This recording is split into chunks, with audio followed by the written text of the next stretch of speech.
Why, hello, boys and girls, ladies and germs, whether you're here, across the pond, in the pond, or otherwise. This is Tim Ferriss, and welcome to another episode of The Tim Ferriss Show. What I just said will make sense in a moment.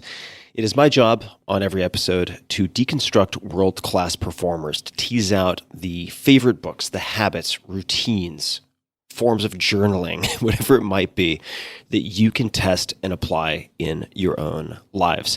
My guest today, I've wanted to have on for a very long time. His name is Richard Koch, K-O-C-H. Richard is an entrepreneur, investor, former strategy consultant, and author of several books on business and ideas, including 4 books on how to apply the 80-20 principle in all walks of life. He also has a wonderful British accent, which is why I talked about across the pond. His investments, because he's not just a theoretician, he's a practitioner. His investments have grown at 22% compounded annually over 37 years. That's a long time. Try that with a small number and see what happens. Richard's investments have included Filofax, Plymouth Gin, Belgo, Betfair, which is the world's largest betting exchange. We talk about this one quite a bit, FanDuel, and Auto One. He has worked for the Boston Consulting Group and was a partner at Bain Co., that's Bain Company, before leaving to start LEK with Jim Lawrence and Iain Evans, which expanded from 3 to 350 professionals during the 6 years Richard was there.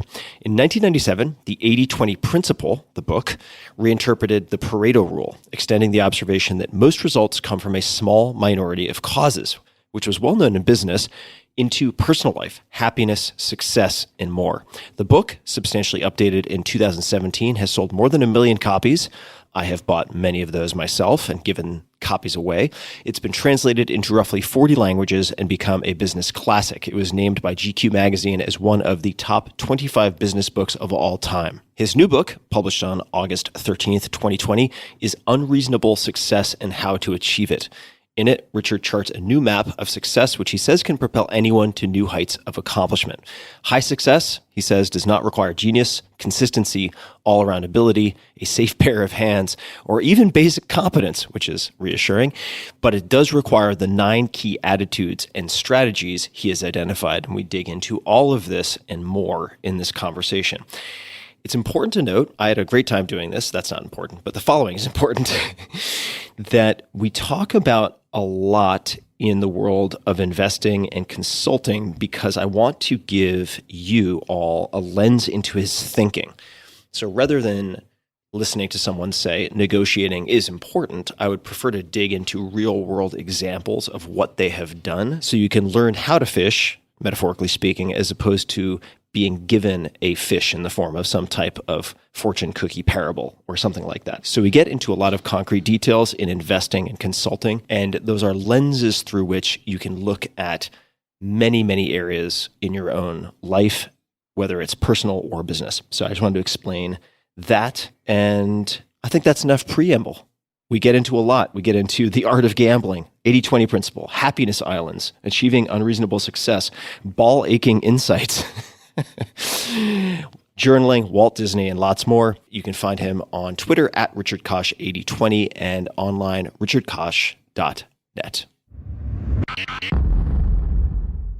This episode is brought to you by Vuori Clothing, spelled V-U-O-R-I, Vuori. I've been wearing Vuori at least one item per day for the last few months, and you can use it for everything. It's performance apparel, but it can be used for working out. It can be used for going out to dinner, at least in my case. I feel very comfortable with it. Super comfortable, super stylish, and I just want to read something that one of my employees said. She is an athlete. She is quite technical, although she would never say that. I asked her if she had ever used or heard of Vuori, and this was her response. I do love their stuff. Been using them for about a year. I think I found them at REI, first for my partner, t-shirts that are super soft but somehow last as he's hard on stuff. And then I got into the super soft cotton yoga pants and jogger sweatpants. I live in them, and they too have lasted. They're stylish enough I can wear them out and about. The material is just super soft and durable.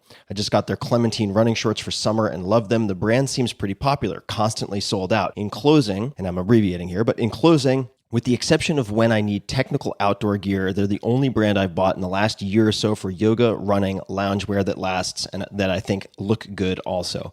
I like the discreet logo. So that gives you some idea. That was not intended for the sponsor read. That was just her response via text. Vuori, again spelled Vuori, is designed for maximum comfort and versatility. You can wear it running. You can wear their stuff training, doing yoga, lounging, weekend errands, or in my case, again, going out to dinner. It really doesn't matter what you're doing. Their clothing is so comfortable and looks so good, and it's non-offensive. You don't have a huge brand logo in your face. You'll just want to be in them all the time. And my girlfriend and I have been wearing them for the last few months. They're men's core short, Kore. The most comfortable lined athletic short is your one short for every sport. I've been using it for kettlebell swings, for runs, you name it. The Banks short, this is their go to land to sea short, is the ultimate in versatility. It's made from recycled plastic bottles. And what I'm wearing right now, which if I had to pick one to recommend to folks out there, or at least to men out there, is the Ponto Performance Pant. And you'll find these at the link I'm going to give you guys. You can check out what I'm talking about, but I'm wearing them right now. They're thin performance sweatpants, but that doesn't do them justice. So you got to check it out. Ponto, Ponto Performance Pant. For you ladies, the women's performance jogger is the softest jogger you'll ever own. Vuori isn't just an investment in your clothing, it's an investment in your happiness. And for you, my dear listeners, they're offering 20% off your first purchase. So get yourself some of the most comfortable and versatile clothing on the planet. It's super popular. A lot of my friends I've now noticed are wearing this, and so am I. VuoriClothing.com/Tim. That's VUORI clothing.com/Tim. Not only will you receive 20% off your first purchase, but you'll also enjoy free shipping on any US orders over $75 and free returns. So check it out. VuoriClothing.com/Tim. That's VUORI clothing.com/Tim, and discover the versatility of Vuori clothing.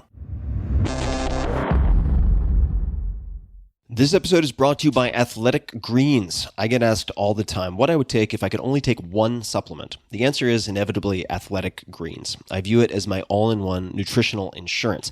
I recommended it in 2010 in the 4 Hour Body, and I did not get paid to do so. I've used it ever since. Developed from a complex blend of 75 vitamins, minerals, and whole food sourced ingredients, Athletic Greens is a greens powder engineered to help fill the nutritional gaps in your diet. So I always try to do things through whole foods, but this covers my bases. Right now, Athletic Greens is offering you their vitamin D3K2 liquid formula free with your first purchase. 2 vital nutrients for a strong immune system and strong bones. So simply visit athleticgreens.com/Tim to claim this special offer today and receive the free D3K2 bundle with your first purchase. That's up to a 1-year supply of vitamin D as added value when you try their delicious and comprehensive all-in-one daily greens product. Again, that's athleticgreens.com/Tim. Optimal minimal. At this altitude, I can run flat out for a half mile before my hands start shaking. Can I answer your personal question? Now would seem an appropriate time. What if I did the opposite? I'm a cybernetic organism, living tissue over metal endoskeleton.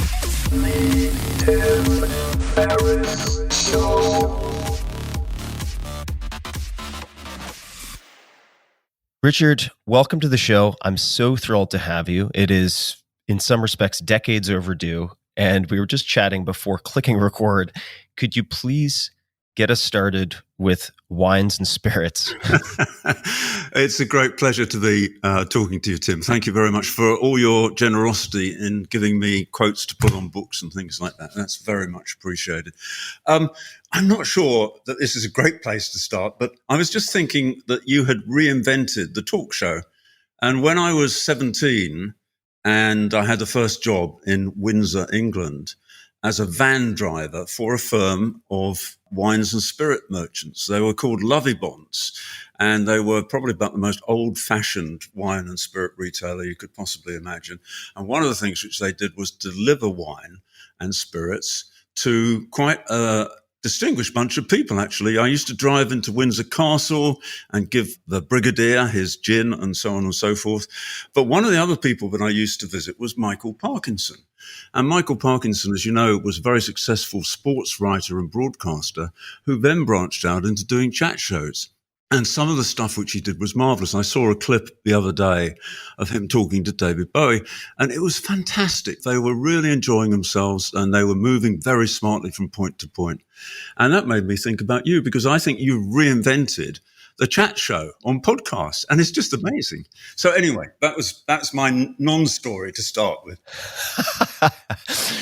Well, give me time to disappoint, and I appreciate the kind words. And I should also say, for people listening, those people who perhaps have read the various policies on my website will note, or received one in my auto response via email, will know that I say I don't give quotes for books. I don't do forwards. I don't do, and I have a very long list of do not do's. The reason that I've made an exception is that, and if anyone else fits this bill, feel free to reach out, because I know it's going to be approximately zero. If you've written a book like several of your books that have traveled with me for more than 10 years from place to place, that sit on my shelves face out as a reminder, feel free to reach out. But that is going to be a very small number indeed. And perhaps we could start, this isn't exactly the beginning, so to speak, but with the Bodleian Library. And if you could explain what that is and take us into context from there, I think that would be helpful. The Bodleian Library is a fantastically beautiful building in Oxford, very close to the college that I was at. And I used to sit in there in the stacks and look out of the window whenever I could. But the great thing about it was that it had almost any book that you could possibly imagine. And one day I decided that I wanted to read a book which I had read about, called The Course of Economic Theory, but it was in French, written by our old friend Vilfredo Pareto. And it was published in Lausanne in, I think, 1896 and 97. And I have no idea at all, Tim, why I wanted to read this book, because it wasn't part of my coursework or anything like that. But that was a book in which I discovered the 80-20 principle. And he didn't call it the 80-20 principle, as you know, but nevertheless, he had all these algebraic equations which showed the wealth distribution in England in the 17th century, 18th century, 19th century, and also in Italy, France, Switzerland, other countries over those periods of time. And what he found was that there was the same pattern of distribution of wealth against the population. And a remarkably similar chart could be drawn from the algebra for any of those countries or any time in order to show what proportion of wealth was owned. And of course, it was a very small number of people or proportion of people who actually owned most of the wealth or earned most of the money. So you might say, well, that's very arcane and it's not particularly interesting. But I instantly thought, I can use this to cheat in my examinations without actually cheating. And so what I did was to say, well, I do know that I'm going to have to write 11 papers, 3 hours long each, at the end of my time in Oxford. The Oxford degree is entirely determined by the final examinations. There's no assessment current, or there are no previous examinations at all. So it's a very, very important thing. But I had noted that on sample papers, there were something like 50 questions or whatever. And it's impossible to imagine that I could actually research or do work on 50 questions times 11. So I thought, well, maybe if this 80-20 principle applies, there will be some questions which are asked much more frequently. And lo and behold, I got the papers for the history exams for the last 20 years. And it was absolutely true. There was always a question about the French Revolution. There was usually a question about the Russian Revolution. There was always a question about the origins of the causes of the First World War, and so on and so forth. So I said to myself, well, I don't need to study very extensively. You could write the answers to 3 or 4 questions. It was your choice during 3 hours. So what I said was, I will research 6 subjects, no more, for each paper. And I will be word perfect. I will have very obscure quotes. I will use foreign languages that I don't actually understand, but will learn them absolutely word perfect. And if I do that, I don't have to do much work and I will get a top degree. And lo and behold, that is exactly what happened. And then I thought to myself afterwards, gosh, this man Pareto was quite onto something, wasn't he?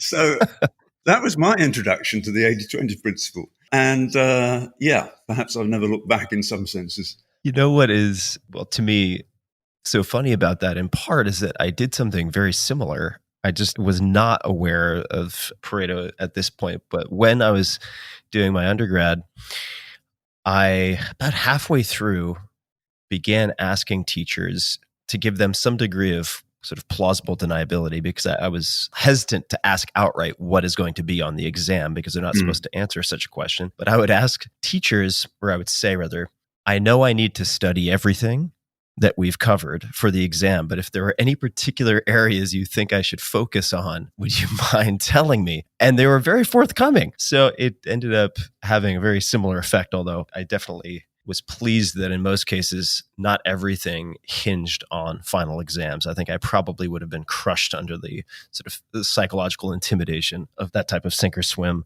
setup. Yeah, I was quite nervous in my exams, but I found a solution to that, at least in the afternoons, was that after the morning paper, I would go down the pub and have a couple of pints of beer. And I found that calmed my nerves. And it was notable that I got better results in the afternoon than I did in the morning. Well, that could be in one of your next books if you haven't covered academic hygiene and preparation.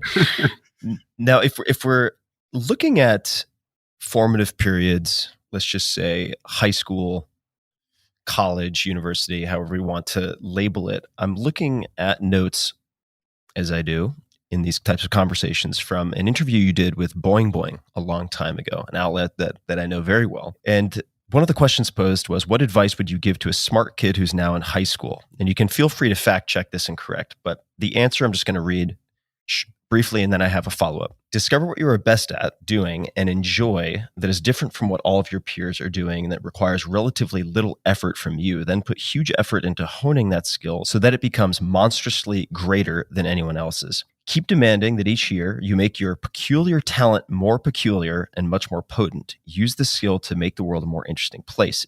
Don't care about making money. If you have a fantastically different and useful skill, everything else you want will follow. So I have two questions.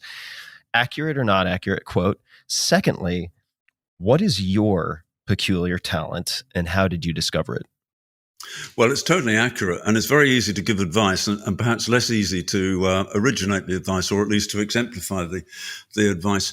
I was always very, very interested in history because it enabled me to develop a certain skill in analysis, with non-quantitative analysis. I'm absolutely hopeless at numbers. But in terms of understanding structures, in terms of understanding trends, in terms of really getting to grips with what might have happened that other people had not noticed, then that's what I did. And, I came up with some pretty wacky ideas during my time studying history.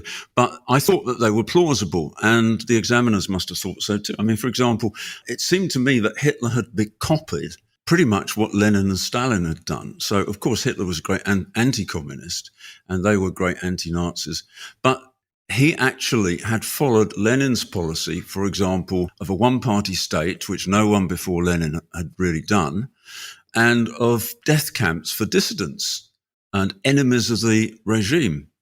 Again, no one had really done that, certainly not on such a ruthless scale as Lenin and later Stalin did. So it was my theory that Hitler had based his policy on the Bolsheviks. And that's just a little example. I'm not absolutely sure that's true, but it's plausible. And it's sort of trying to winkle out things that might be true, which are interesting and important, but which no one else has spotted. That's what I try and do. That's what I enjoy doing.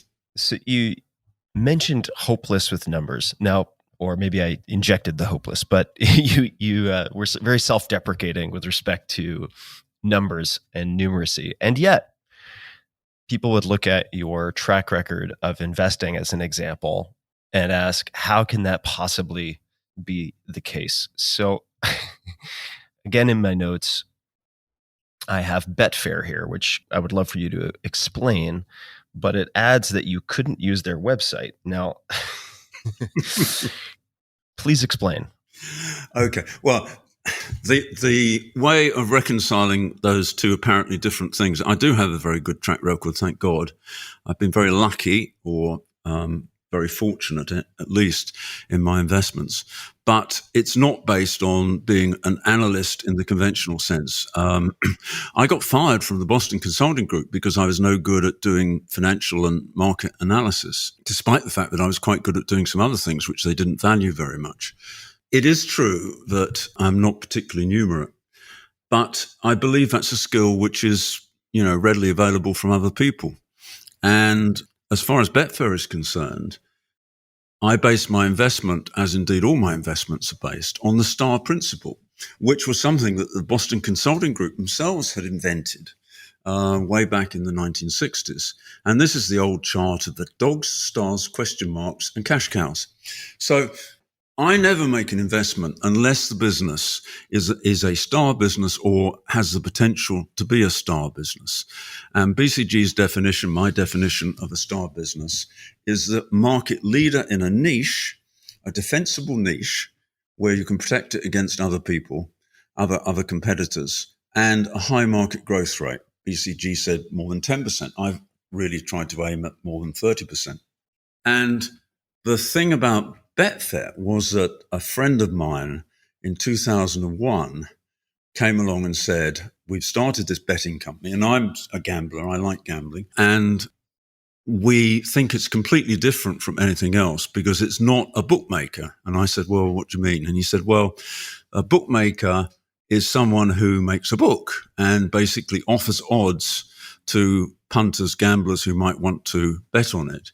But Betfair doesn't do that. What it does is it started an electronic market, which enables people to either act as the bookmaker or to act as the punter. So you can go onto the site and you can see posted up there the odds other people will give. And the odds for the punters are vastly better because there's no bookmaker's profit. Now, I said, well, it can't be true because Betfair has to make some money. How do they make money? What's their business model? He said, well, they have a very small commission, which they take, and they only take that on winning bets. And so I said, well, that sounds like a fantastic idea. So what's the problem? And he said, well, do you want the real truth? And so I said, yeah, of course I want, Anthony. Of course I want the real truth. What's the problem? And he said, well, no venture capitalist, no professional financial firm would invest in this company. When they first had their round, they started about 6 months previous to this. And he said then there was, from their point of view, a very good reason for that, which was none of the managers in the business had any experience. I said, oh, you mean they didn't have experience in the industry? He said, no, they don't have experience in the industry. Well, one of them used to be a professional gambler, but that's not experience which venture capitalists would recognize as being applicable. He said, no, they've never run anything. And I said to me, so Anthony, you're telling me that I should put money into a business that has people running it that have never run anything else? He said, well, one of them used to be a financial debt person at Morgan Stanley, and he was making, he was trading loans and doing that sort of stuff. And he said, trading loans is not a million miles away from running a betting exchange. But, the truth was that they really were all sports enthusiasts, all gambling enthusiasts, and none of them had any experience of management, which explained why it was only friends and family who'd been able to invest in or been willing to invest in this particular company. So I said to Anthony, well, what's the attraction? He said, it's a star business, Richard. And Anthony had worked for me in LEK and also in a company we set up after LEK called Strategy Ventures. And so I knew that the way to make money in investing in small businesses was to actually invest in something which could be or was a star business. Well, even though it was tiny and even though it was losing money, it was clear that Betfair was indeed a star business. And why was it clear? Because no one else was doing what they were doing. Their business model was completely different. Their cost structure was completely different. Their customers were completely different. All of their customers were sophisticated and quite large. Well, not all of them, but most of them were sophisticated and quite large gamblers. And so, they didn't compete with Ladbrokes or the other Corals, the Toads, the other British bookmakers. And in fact, they didn't compete with anybody because there was nobody. There was actually another firm set up originally in San Francisco called Flutter. It had a slightly different business model. So it had no competition. It had infinite relative market share. So I said, well, that's fantastic. So he said, well, let me give you the website. And you can go on and see how it works. Well, unfortunately, I couldn't because I didn't know how to work the website. And I went along and talked to the people and just tried to make sure that it was indeed a star business and that I thought that, it could actually get some professional management later on. And so after an hour, I decided to invest £1.5 million in that business. And they were quite shocked by that. They said, well, are you sure? And I explained to them what a star business was and how it was wonderful and how they should be very pleased to be having a star business and all the rest of it. But they were quite taken aback at that. And they had been trying to raise money, again, from institutions. They'd all said no. And the mates that they had who put the money in originally, didn't want to put more money in, particularly as it had used that money much more quickly than expected. The reason it had used the money much more quickly than expected was that the growth was fantastic. It was a tiny, tiny, tiny business, but it was growing at 40%, 50%, even 60% a month. I said, well, the other thing which I believe in, apart from the star principle, is compound growth rate. And so I looked at their financial projections and I thought they were incredibly conservative considering the market growth rate. And so I invested and I went onto the board, and about 4 years later, the chaps had an away day at which I said how wonderful star businesses were and so on and so forth. And then I said, and actually last week I decided it was time that I actually learned how to use the website that you have. And they all fell about laughing. They thought I was joking. And I said, no, I did. I think it's great website. And they said to me, well, how could you possibly have invested in the business without sort of going onto the website? And I said, well, it's a star business. And they said to me, I think I went down in their estimation quite considerably as a result of that mission. And of course, now I use the website most days, but and I think it's a wonderful website. I've sold my shares, so I'm not advertising the company or anything like that. But I ended up making about £100 million profit out of that investment. So that's the power of the star principle. So how can someone who's not numerate make money out of what is generally a highly numerate industry? Well, the answer, Tim, is very simple. I believe in principles, and I believe in the star principle. And it works. I'm the only investor in the world that does this. And I think I'm the only investor of the world at my scale that doesn't employ anyone and that does it on the basis of probably about a day a week of work. I do use my personal assistants to do some of the work. I do use contacts for special particular jobs. But, I don't have any staff. And, when I tell people this, they say, well, your portfolio is X. That's absolutely unbelievable. I said, well, I've only got one question when I invest in a business. Is it a star business or could it be a star business? And once I've invested, I want to retain it as a star business or make it more dominant. And the only question is, how do you do that? And so life is very simple. I'm laughing because we could have 5 hours and I'm going to run out of time before I run out of questions. So let's bookmark a few things. We're going to come back to knowledge versus principles. Okay, so we'll bookmark that. I want to just make it clear, at least from Wikipedia, and Wikipedia, of course, is subject to debate, but often inaccurate. And Betfair is described as the world's largest online betting exchange, just for those who are looking for some type of perspective and are not familiar with the company. And you had mentioned gambling and liking gambling. I want to dig into that because it strikes me that you may enjoy gambling, but you're also very good at placing bets. And those are not necessarily the same thing. If we think about the psychological dynamics, drivers, and criteria involved. And I want to explain also to people listening that investing is a wonderful metaphor for and framework for exploring principles that apply elsewhere, thinking processes that apply elsewhere or perhaps even everywhere. So my question for you is very specific. 1.5 million. How did you decide on that bet sizing? That was all the money I had.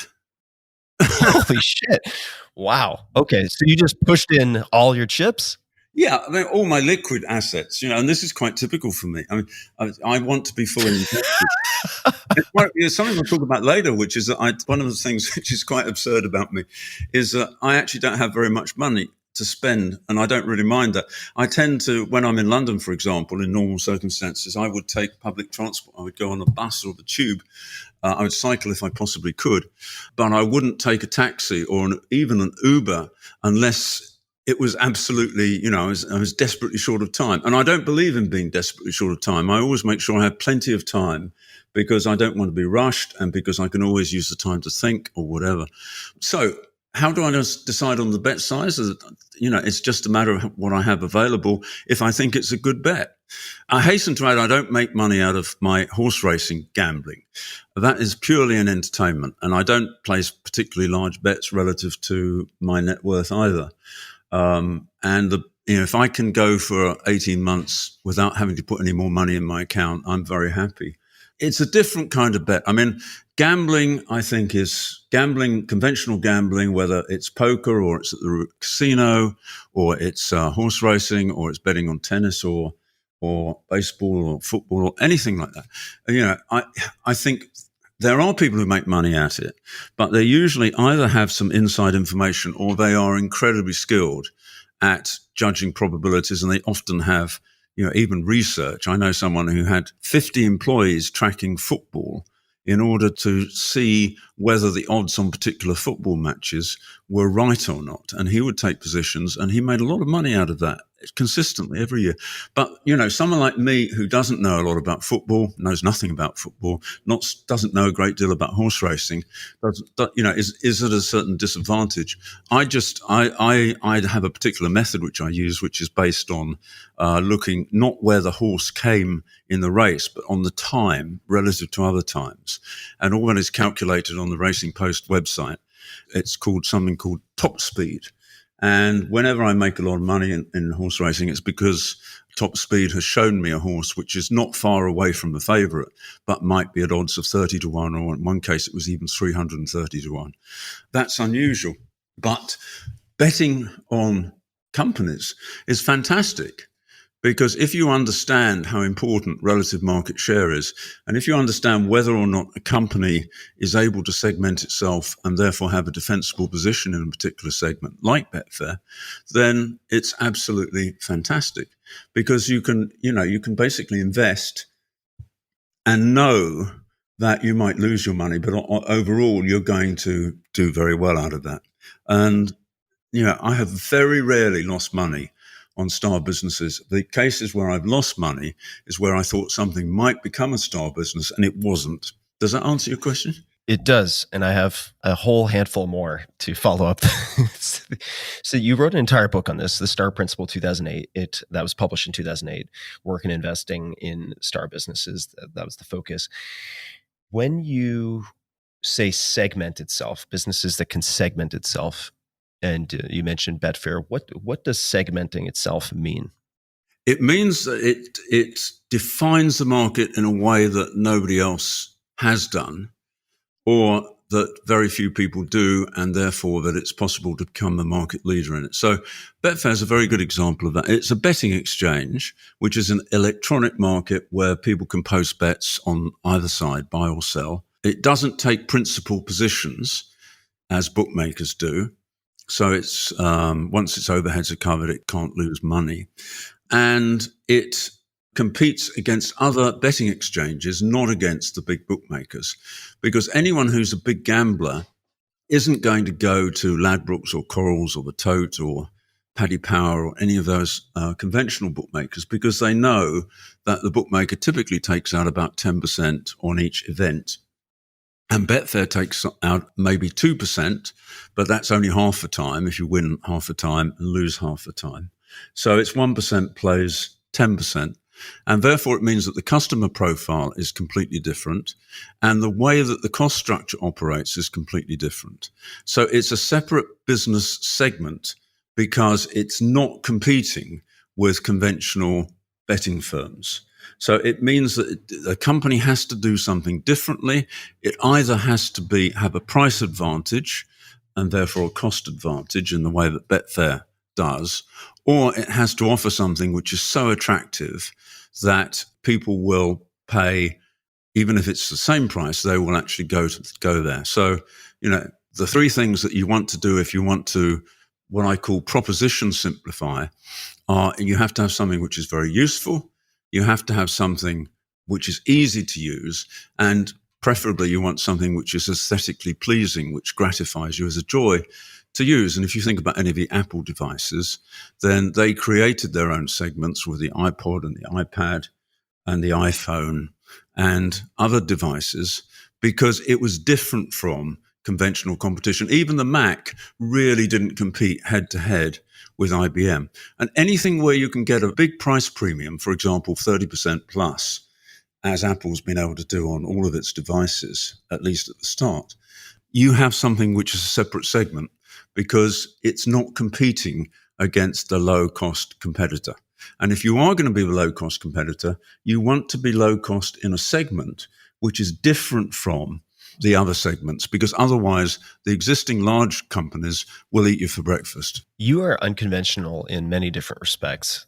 And I'd like to ask you a personal question. You can feel free to decline to answer this question, but I'm very curious as to what your investment portfolio looks like, what principles govern its composition, because you had mentioned that you're quite happy to have small amounts of liquid assets, cash available. So what does your portfolio look like to the extent that you're comfortable discussing it? And what are the principles that govern its composition? Well, it's pretty much an illustration of the 80-20 principle, but more so.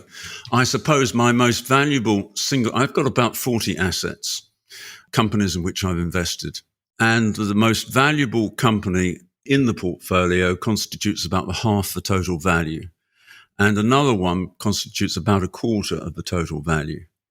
And so in a way that also simplifies my life, because if I take care of those two particular assets and know that they're going to do well or think that they're going to do well, then I can be relatively relaxed. I'm quite happy to increase my share in companies once I know or think I know, and I'm not infallible, that they are going to be successful.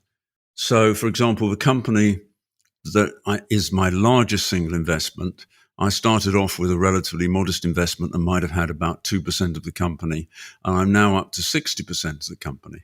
And basically what I'm doing is buying my shares from the existing shareholders whenever there is an opportunity to make an offer for shares, which is, when I've got some money. So that's the principle. I don't have any rules on industry. I don't care what industry it's in. I don't really care very much what the management is like, because if the management doesn't perform, management will eventually get replaced. I don't really care where it is, as long as it's in Europe, because I think I understand European markets. I won't invest in the US because competition is too great, and also because I don't like the IRS, and also I don't know anything about American investment. So it's basically a European portfolio, industry irrelevant, and I don't care about concentration. In fact, I rather like concentration. Just a quick thanks to one of our sponsors, and we'll be right back to the show. This episode is brought to you by Boll & Branch. Longtime listeners will recognize the name Boll & Branch, B-O-L-L and Branch. I've been sleeping on them every night for the last 6 months, as one example. When I decided to overhaul my life for better sleep, to change all sorts of things, I landed on Boll & Branch for linens.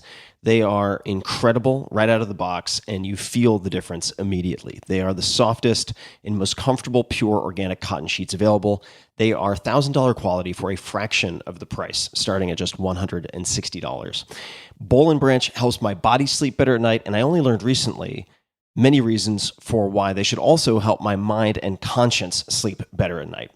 In India, as an example, the average life expectancy of a cotton farmer is 35 years old because of potent pesticides on one hand and supplier debt leading to preventable suicides on another. To mitigate all of this, Boll & Branch have become the first fair trade certified manufacturer of linens, and they've committed to using 100% organic cotton because it makes a better life for the people who grow it, in addition to a superior product. This also saves about 90% of the water used in conventional farming methods. So, sleep better at night. Check out Boll & Branch. You'll feel the quality and the craftsmanship the moment you open the box, and you can sleep on them for a month absolutely risk-free. Right now, you can get $50 off any sheet set at bollandbranch.com with promo code TIMTIM. That's one word, TIMTIM. And the URL is spelled Boll & Branch, BOLLN branch.com. Promo code TIMTIM for $50 off. bollandbranch.com, promo code TIMTIM. Restrictions may apply. See bollandbranch.com for details. Remember, bollandbranch.com, promo code TIMTIM. Let's go back to getting fired. just to warm up the conversation. So, what happened after you were fired? And could you actually tell us more about the day that you were fired? What was the conversation? What was that experience like? And then what happened after you were fired? Well, it was a slow firing, and in fact, it was a very gentle firing. BCG, like McKinsey invented the phrase up or out. And at McKinsey, they would say that after 3 years, you would be assessed. And if you were really good at their business, you would get promoted.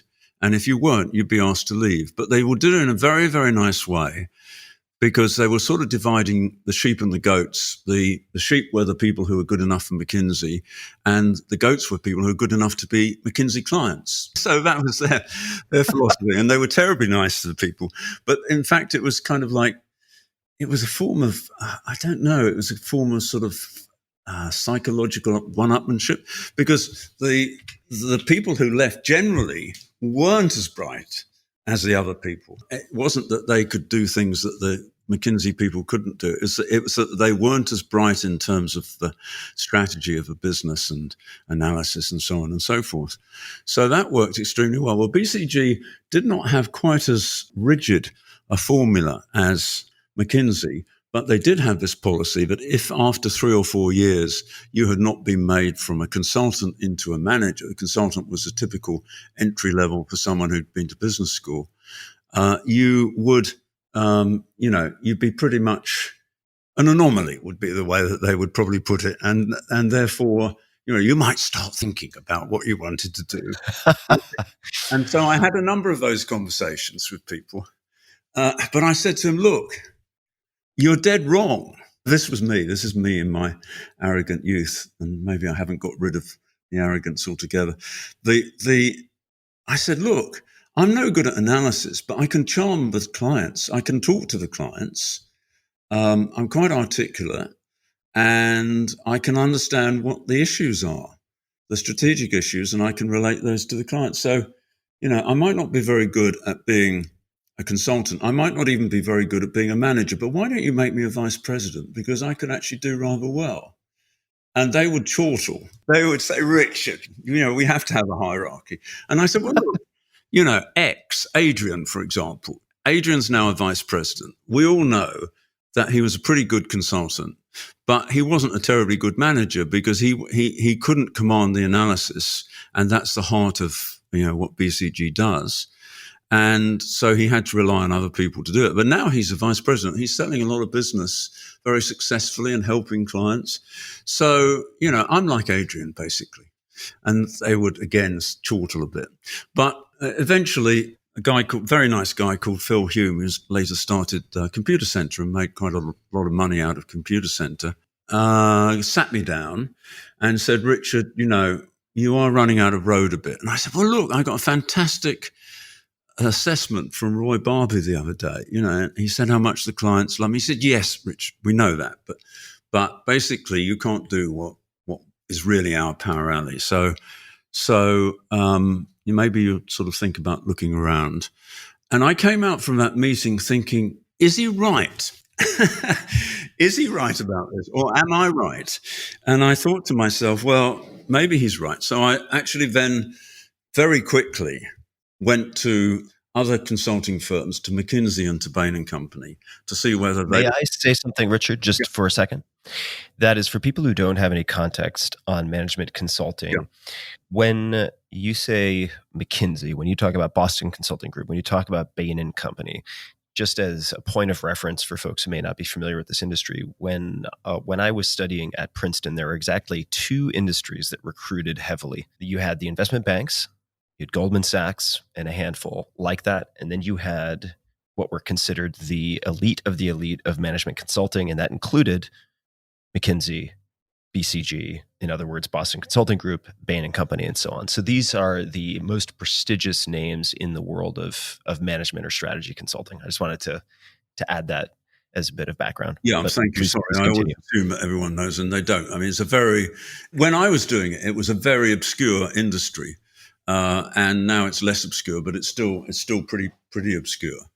Anyway, I went to McKinsey. They said, no, you're a bright guy, but we don't think you should be doing this management consulting stuff because you want to make decisions rather than advise. And I said, yeah, that's probably true. Bain Company I'll come back to in a second. I then said, well, maybe I should be a headhunter. And I was actually approached by firm headhunters, some of whom knew me personally.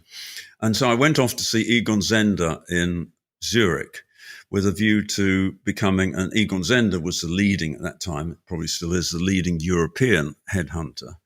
Just a footnote there for people, headhunting means recruiting, right? At a very high level and taking very large amounts of money from the client. So anyway, I talked to Egon Zehnder and he offered me a job on the spot, and I very nearly accepted on the spot. But when I sort of examined my heart, I came back to the conclusion that I thought BCG was wrong, and that, I might not suit BCG, but I thought, maybe I can get a job in another consulting firm. There happened to be another individual who had left the Boston Consulting Group and joined Bain Company, a guy who rejoiced in the name of Floyd Bradley III. And you might tell he was an American, very, very nice guy, quite a smart guy. Anyway, so I arranged to have a drink with him and said, I'm not too happy with BCG. I don't think they're moving me on fast enough. How about Bain Company? Do you think that they would? Do you think that they would be interested? He said, yes, they're always looking for people. They find it quite difficult to recruit people at this stage. And so I said, fine, I'll go along and talk to them. So I went along and talked to the head of the London office, and he said, we'll send you off to Boston. Now, this was very interesting for me. It was my one chance, basically, to stay in the industry that I wanted to stay in. The only problem with Bain Company was that it had a reputation for being an extremely hierarchical, strict, controlled, almost mystical outfit where you had to do what you were told. Whereas BCG actually was a pretty freewheeling entrepreneurial sort of firm, reflecting the difference in character between the guy who had started BCG, Bruce Henderson, and the guy who ran Bain Company. I should say that he's dead now, so I can't be sued for libel or slander or whatever it is, and neither can you. Although I have the utmost respect for Bill Bain, as I'll come on and say it in a second. So they sent me off to Boston. So there I was. I had a 4:00 appointment to see Bill Bain in the afternoon. So I got off the plane, got a cab to their Boston office, and turned up at the desk and said, I'm here to see Mr. Bain at 4:00. And the woman sort of looked a bit confused. And basically what had happened was that someone in the London office had not told the Boston people, although they'd given me a ticket to go and see him, they'd given me an appointment time. Apparently it had somehow not got into the agenda of Mr. Bain. So they said, come back the following morning. So I went back the following morning, and there I was. I went through the offices. The offices were quite remarkable. They're beautiful offices, but the associates, the consultants and the researchers were all hunched together. It was not quite a sweatshop. It was a very nice sweatshop, but you could see that they were either expanding very fast or very tight on the rental cost. And then I went into Bill Bain's office, and it was palatial. It was stuffed full of basketball and baseball trophies and insignia and paraphernalia of all sorts. And he was sitting behind this large desk and got up very graciously to meet me and said, "Do you want anything to drink?" And I said, "No, I don't want anything, thank you." And then he started talking to me. Well, it was very fortunate for me because I didn't find out until afterwards. But it turned out that Bill Bain was a historian. That was his undergraduate degree. And in fact, he had spent a year doing postgraduate research, which he eventually gave up because he thought it was terribly boring and because he got offered a better job as the development director of Vanderbilt University. But during the course of that interview, Bill Bain said something, and I thought, well, I want to ask him a question, but he was in full flood. So I let him carry on talking until probably about 20 minutes afterwards. And then I went back to it and said, if I got it right, Mr. Bain, you said earlier such and such and such and such, and I want to ask you a question about that, blah, blah, blah. And he said, "You're incredibly unusual." And I said, "What?" And he said, "Well, you're a very good listener, and not many people are good listeners." And I wasn't aware that I was a good listener. And maybe it was just that I was so desperate to get a job that actually I was actually listening. But I was also very curious about the business because right at the start, when I had joined BCG, I thought, what a wonderful industry this is. It requires no working capital. And basically, they charge huge fees.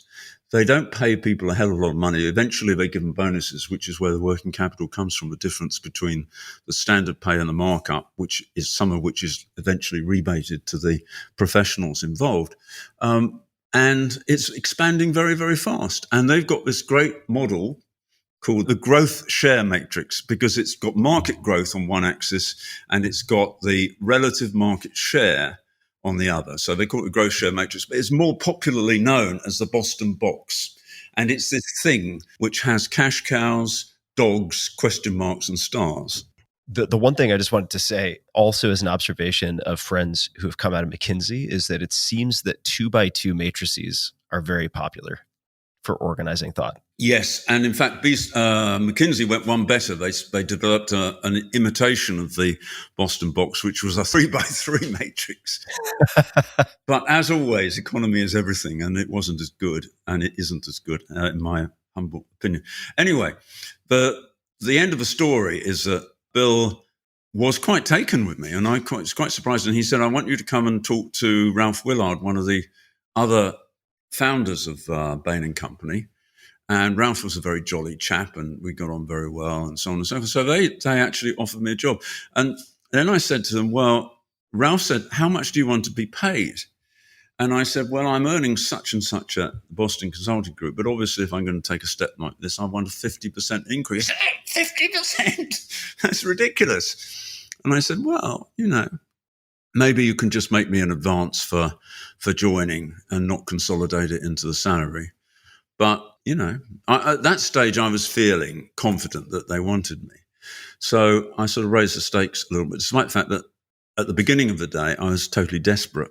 And if they'd offered me a job after an hour, I wouldn't have cared what they were going to pay. But anyway, they did eventually pay me quite a large amount of money to join. And at the same time, I then went back to BCG and said, "I think you're making a mistake, but if you want me to leave, I've got all this money which I'm due in a few months' time as a bonus and the rest, and please, can I have that?" And to my surprise, they said, "Yes, okay." I mean, they were so desperate to get rid of me that they agreed to it. So I made quite a bit of money from BCG and from Bain & Company. So it was quite, apart from the fact that the previous 2 or 3 years had been very, very miserable.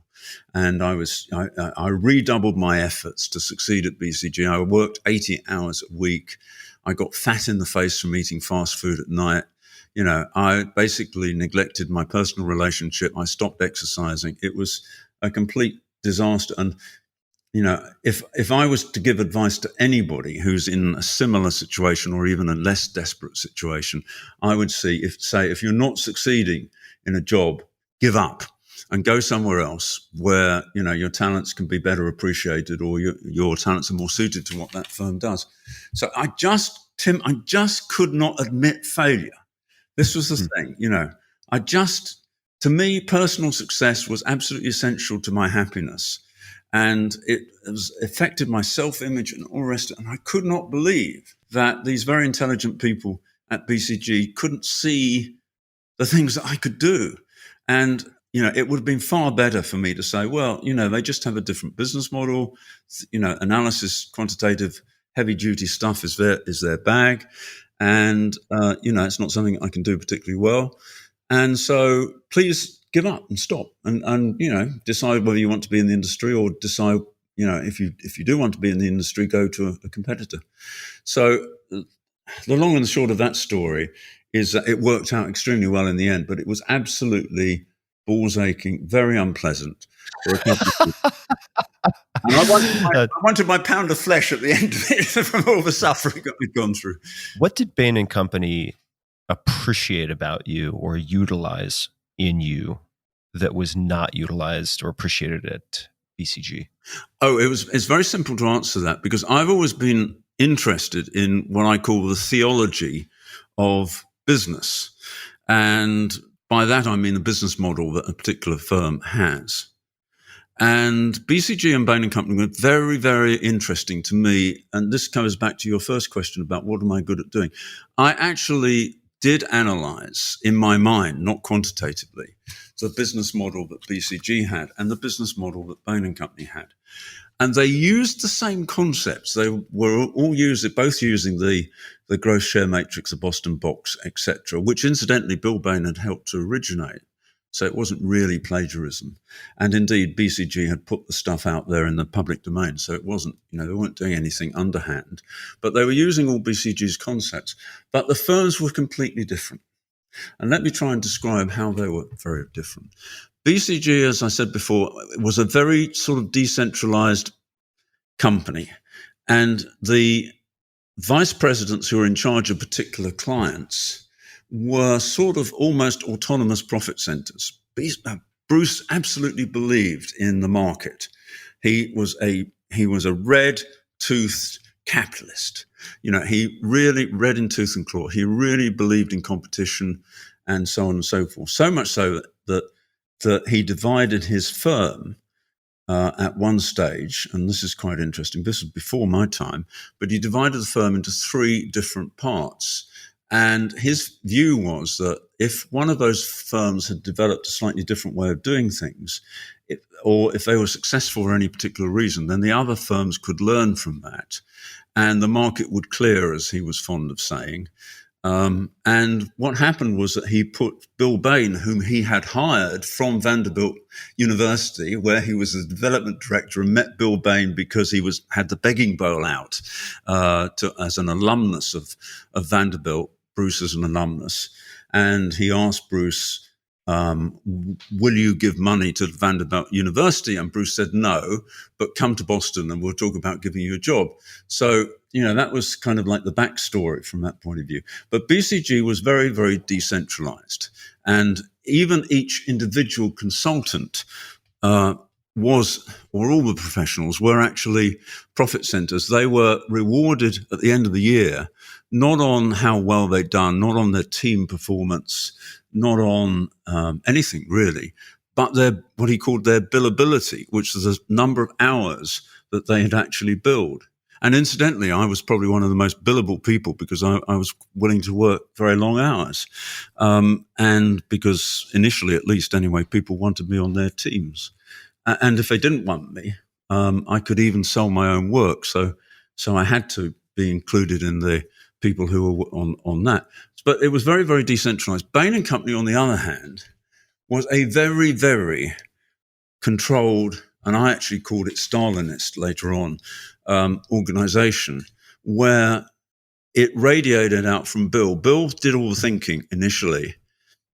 And then the trusted vice presidents, who included Mitt Romney, who was a great guy I've got tremendous admiration for, and 4 or 5 other vice presidents.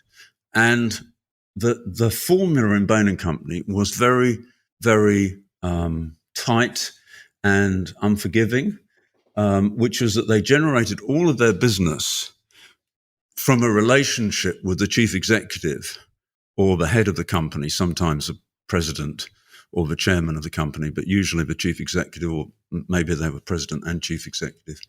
And they would not work for anybody who was not the top dog in the organization. So they wouldn't work for, the head of Europe, or they wouldn't work for the head of manufacturing or marketing or any other function. But they had a spiel which they gave to the chief executive of the company, which was, Mr. Chief Executive, we want you to be very successful, because if you're very successful, we will be very successful. We've got this funny little stuff called strategy, which really works, and we can explain it to you. But basically, you should think of it as a wonderful formula, a kind of like a secret sauce for increasing the market value of your company, profits and the market value. And if we do the work with your company, your share price will double within the first year or so, or the first 2 years anyway. And it will continue doubling every few years, because we have got a way of making the firm much more valuable. And we can describe that. But it relies upon you being willing to accept us as equal partners. And again, this was very, very different from the whole of the rest of the industry, which was, in a way, salesmen for hire or cabs for hire, that consultants would do anything as long as they got their daily rate and so on and so forth. They didn't really care too much about which firm they were working for. They would work for competitors and so forth. Bain Company said, we will only work for one company in an industry, or later they refined that to a competitive system, which was sort of slightly more sophisticated way of saying industry. And therefore, we won't work for your competitors. You won't hire our competitors.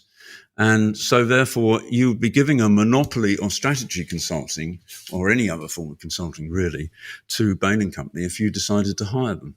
And the way it's incredibly smart. Yeah, it's very smart. And the way in which they got clients, Tim, was that they had no website, but that wasn't unusual at the time. They had no business cards. They had no marketing literature, and the only way, and they were very secretive, the only way in which they got business was by personal recommendation of one chief executive to another chief executive.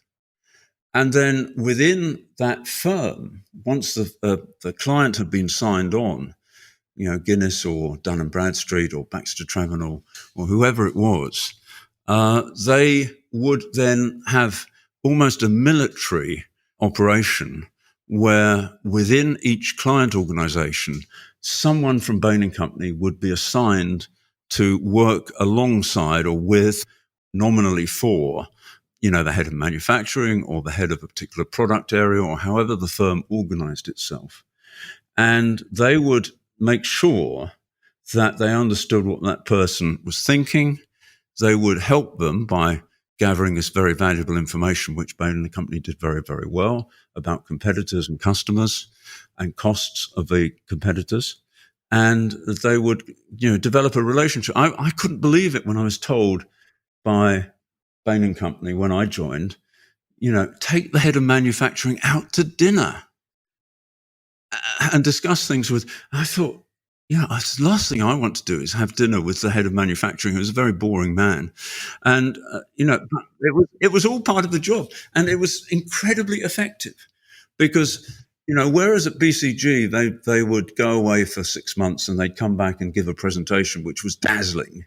But then people in the audience, the managers, were free to disagree with what was recommended and often did cast doubt on the credibility of BCG as a result of that, rightly or wrongly, usually wrongly. In Bain & Company, everything had to be pre-wired. So all the work was specified from the top down, but it was validated from the bottom up. So that once you'd done a piece of work, you then had to show it to the relatively low-level manager and make sure that they agreed with it. And if they disagreed, they could only disagree about data. They couldn't disagree about concepts, because we were the kings of concepts. We knew relative market share was important and we could explain why. We weren't unreasonable. But nevertheless, when it eventually got to the chief executive and then later to the board, it had all been pre-wired, which meant that everyone had agreed to everything. And therefore, there was no disagreement. And the only discussion which there'd be at the end of the presentation was about what Bain always used to call next steps. Well, let me tell you what next steps were. Next steps were, this is how we're going to make our next $1 million by consulting to you on this issue. But of course it was justified, because Bain & Company was a fantastic machine for getting consensus in organizations and getting consensus about some very radical strategies, which might include getting out of half the businesses that they were in, selling them, or in some way hiving them off, or closing them down if they were cash negative and no one would buy them. And then making acquisitions to strengthen existing businesses, or even to go into new areas where Bain & Company would do all the investigation, because particularly if it was outside the industry that the company knew about, of course, they had no idea. So it was a wonderful machine for getting growth from existing clients. And this was what Bill Bain always used to say: I have no idea why everyone's interested in new clients. We don't need new clients. We should have built-in growth from existing clients if we're doing our job correctly, if their profits are going up and the market value is going up. And of course, they didn't say no to new clients, and they used the existing clients who were satisfied, particularly those who sat as non-executive directors, outside directors on the boards of other companies, to say, I'd like to show you a sample of work which Bain & Company has done in our industry.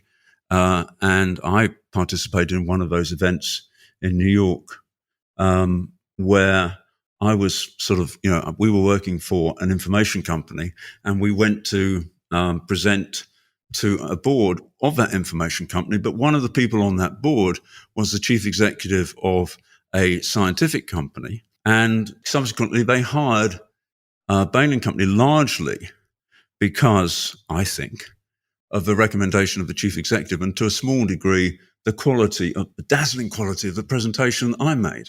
Well, as a result of that, Bain & Company made me a partner, nominally a partner, a vice president, whereas I went in as a consultant, and that would normally take several years. Well, that happened after 18 months. And it was a very interesting conversation with Bill Bain when he told me that I was going to be a partner of the firm.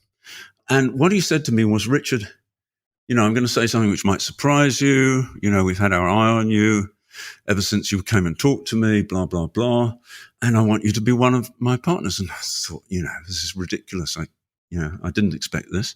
And he said, but there is something which we're going to do. And I don't think any other firm in the world has ever done this. Not to my knowledge. Maybe you can correct me. But what they said was, we are going to promote you, but only in 9 months' time. And it's a done deal. There's no question that you'll be one of my partners. And I can even give you something to sign and sign something myself. But, if we made you a partner now, people might wonder what on earth we were doing. In that 9 months, you've got to behave as though you're already a partner without the authority of being a partner, but just through force of personality and through knowing that you are reflecting the Bain way of doing things. You will, when we actually make the announcement that you are going to be a partner of the firm, everyone will say, well, of course, rather than say, how come that Koch has got promoted? That's unbelievable.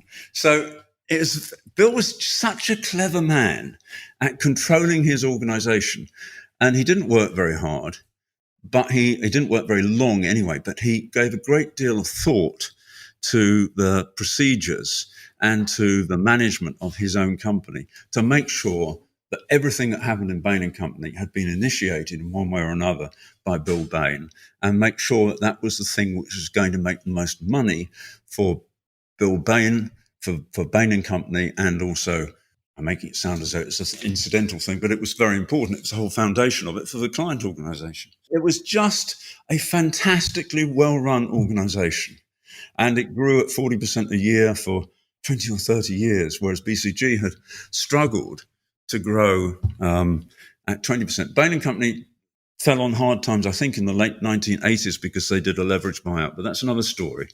I'm not going to say any more about Bain & Company. Well, I'm not going to let you off the hook that easily. You explained rather what Bill Bain asked of you to behave like a partner, even though you won't have the official title and we can't make the announcement until 9 months hence. In practice, what did that look like? What changed in your behavior or in what you did? Oh, it totally changed me. It totally changed me. For one thing, it made me loyal. And I was always someone who was on the verge of committing, self-destructing because, I'm a natural rebel. I'm a non-conformist. I'm very opinionated and almost unemployable. And that was the conclusion that everyone eventually came to. But in BCG, I was well known for going off script. And I remember one of my appraisals was, most of the time, Richard, he's like a volcano, this guy wrote, in a formal written assessment. And I've still got the assessment. It's lovely. It said, he's like a volcano. Most of the time, he's sort of, working away and there are no rumblings and it's all very, very smooth. But occasionally he erupts like a volcano and he says something to the client which is not what we want the client to hear, and he basically goes off at a tangent, or he has his own view about things. So when I'm with Richard and talking to the chief executive of the NU, a big information company in Holland or whatever, I am very nervous. I never know what Richard's going to say.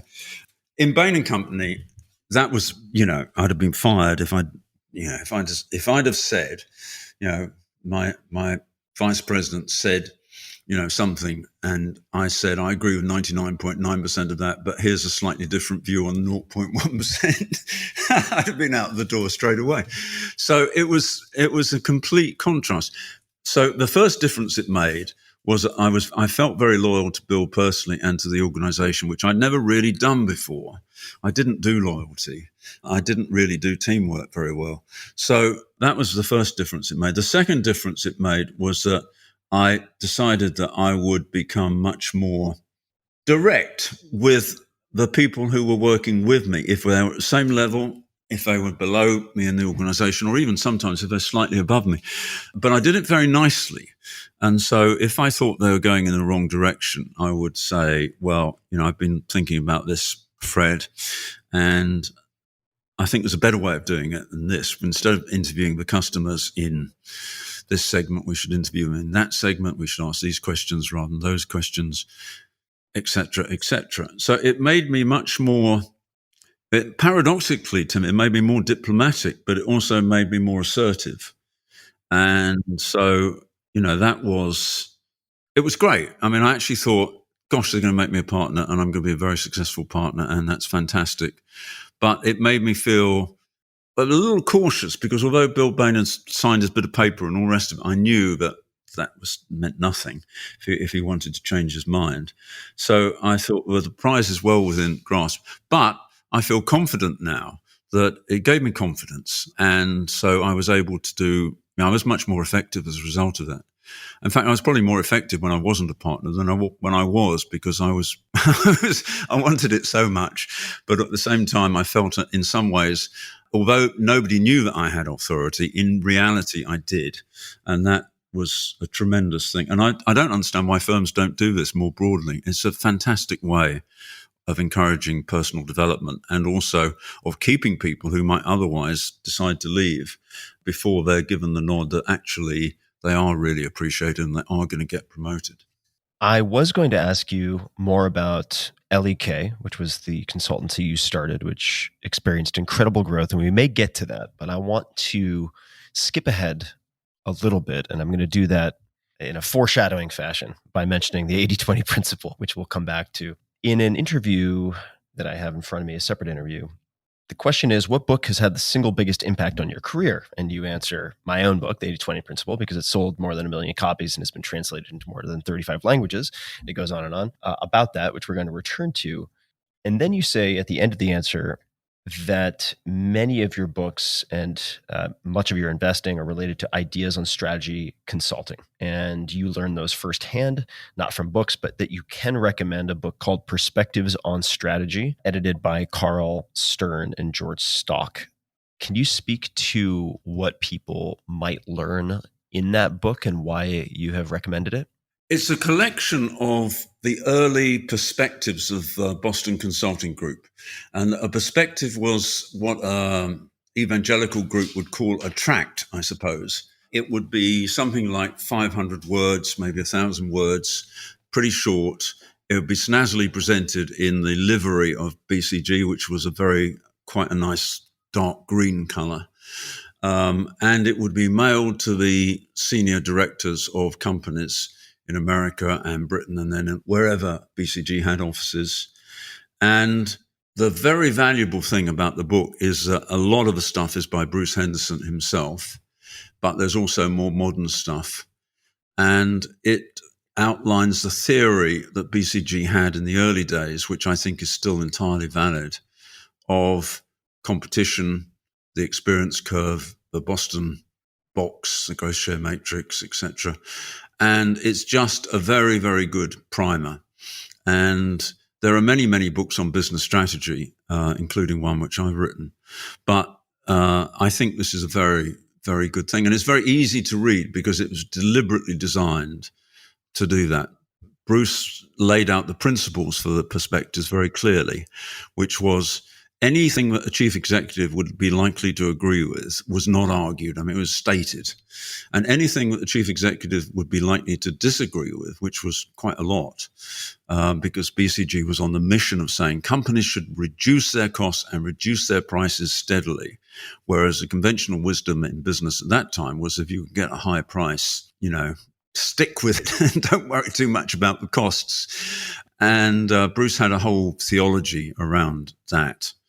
And it's great because it's a collection of those different perspectives, and it's over several years, so you get the more modern stuff as well. I think it was published in 2000 or something like that.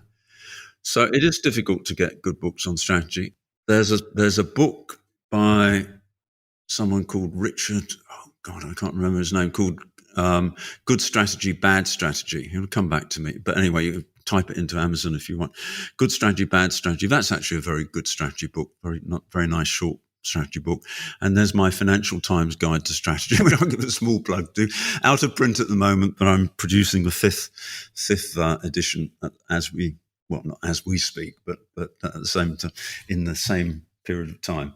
Good Strategy, Bad Strategy by Richard Rumelt. Does that sound correct? God, isn't the web amazing? Aren't you amazing? It'd be far more impressive if I was actually pressing the keys and came up with that myself, but I don't do that. Well, I'll give away one of my tricks, and that is if I'm recording an interview like this, I don't use my keyboard. I have my phone on silent so that I can tap the screen without making noise to find things like that. You're very clever. Well, you do that. You can have a flunky who did that for you, but it's very impressive that you do it yourself. That's true. Well, it's just for on the spot tap dancing like that. Earlier in the conversation, I made a promise to the listeners, and that was in the form of alluding to knowledge versus principles, which I think is perhaps a useful way to segue to the 80-20 principle. And from mergersandinquisitions.com, which is a great website, the distinction that I've read you drawing is the following. What I learned from consulting is exactly what I've been teaching. Knowledge is great, but principles are better. Principles are ideas that enable you to sort the knowledge, helps you to analyze it, and get to the essence of the matter as simply and quickly as possible. Would you like to add anything to why principles are important? And the second part of that is, how did the 80-20 principle come to be as a book? Because it was a very much and sort of became an underground bestseller. So principles, anything more that you would like to add? And then where did this book come from? No, I think you put it very well. I just think, there are certain meta principles, and I think there are probably only about half a dozen of them for the benefit of myself and the people that I work with and invest in rather. It's basically the 80-20 principle and the STAR principle. So if you know what those are, then you can look at a business in a way that most people don't look at the business very quickly and see whether there's potential for improvement. and we'll talk about that in regard to the 80-20 principle in a second, no doubt. But how did the book come about? Well, again, that's quite interesting, at least interesting to me, which is that I wrote something called the A to Z of management, because I had an editor who was currently working at Pearson and later left to start his own firm with another editor there. And the editor was called Mark Allen. The other editor was called Richard Burton. Very, very skilled guys, very nice guys. And they were looking to sort of, try and get something by me published. And Mark Allen said to me, "You've written this thing called the A to Z of management," which is basically a paragraph about various different concepts. And it covered all the principles I could think of. It also covered important theorists in business. And it covered anything which was of interest in business. And it also covered jargon phrases like, what did people mean by work in progress and stuff like that. Anyway, I'd written half a page on the 80-20 principle. And I went to see Mark Allen one day in his offices in Covent Garden. And he said to me, "Richard, I've got a book for you to write." I said, "Yeah." And he said, "What about writing a book about the 80-20 principle? Because you've got this half page on it here. And it seems to be quite an important thing. You say it's very important, and I can understand it's very important. So why don't you write a book on that?" I said, "Mark, I couldn't possibly write a book about the 80-20 principle. I've said it all in that paragraph. And, I could maybe pad it out to a page. If you really put a gun to my head, I could write a chapter." But I'm not going to write a whole bloody book about this because there isn't anything more to say. And he said, "Well, I'm not so sure about that." Then he decided that he would go off and start this other publishing company. So he wasn't interested in me doing it for them, and they had not got themselves organized. So I went to see a guy called Nicholas Brearley, who was the publisher of the eponymous firm, Nicholas Brearley, and very, very, very nice man, but incredibly smart guy. And I'd written a book for him called Managing Without Management, which was a title which he'd suggested. It was very clever because it basically said managing, in particular middle managing, was a complete waste of time. And so you could manage without it, managing without management. And the book wasn't a huge success, but it sold, 20,000 copies, which was good enough for Nicholas Brearley at that time. And I went to see him about another book shortly after I'd had the conversation with Mark Allen. And he said, "Do you have another book in mind?" I said, "Well, not really. But there's this sort of idea that someone's given me, and, they've got first dibs on publishing it if I could ever write a book about it. But I don't think I could write a book about it." And then I described to him what the 80-20 principle was. And honestly, I didn't take more than about 60 seconds because there wasn't much to say as far as I was concerned. And he said, "The hairs on the back of my head are rising." And I said, "What do you mean?" I thought he'd lost the plot or something like that. And he said, "That can be a big, successful book." And I said, "No. I mean, well, maybe, but how do I pad it out to a book's length?" He said, "Go and do some research. You've mentioned Vilfredo Pareto, read the book again, read all the other stuff, read all the stuff on the web, And the truth was that there was a hell of a lot of stuff on the internet. And this was back in 1996. The book was eventually published in 1997. This was the beginning of the golden period of the internet. And I hired a researcher and said, "Find out everything that's going on the internet on the 80-20 principle." At that stage, I didn't know how to use the internet. And so she came back and gave me this whole file. And I said, "Diane, is that all about the 80-20 principle?" And she said, "Yes." And I said, "Well, maybe I could write a book." So anyway, I went through it all. And the more I went into it, the deeper it actually, and the more interesting it was. And so that's how I ended up writing books. So I went back to my original guy, Mark Allen, and said, "Do you want to publish this book?" He said, "No, we can't. We've left Pearson at the time, and we haven't started our firm yet." So I went back to Nicholas Brearley, and he was very pleased. And that the first draft I produced, he said very, very politely, he said, I think you need to go and do some more research. And it was pretty hopeless, actually. But the second draft I took back, and he more or less published it as it was, because by that stage I worked it through. And it was a great thinking exercise for me. And the whole point about making a book out of it was that I extended the reach of the principle. So the basic 80-20 principle, as I'm sure nearly all your listeners know, is that if you look at any particular relationship between sales and another variable, or you look at time and another variable that you might be interested in, it's usually true that there are very few events or data which account for a large majority of the total. And so if you look at the profits of any company by customer, usually there are a very small number of customers, a very small proportion of the total, who account for 80% of the sales and maybe more than 100% of the profits of a company. And likewise, if you do the same thing for products, you're likely to find the same thing. And this was a well-known economic concept. Anyone who'd been to business school and heard, it was generally called the Pareto rule at that time. But I wanted to call it the 80-20 principle because it was more descriptive. A rule, to me, sounded too deterministic. Principle sounded to me exactly right. And so I actually invented, I think, the 80-20 principle. I don't think anyone ever called it that beforehand. They would call it the 80-20 rule or the Pareto rule. And so the idea seemed to me to be applicable well beyond the sphere that had been used before, which was for really analyzing sales and profits. And I said, well, why can't we use the 80-20 principle in other areas, in people's personal lives, for example?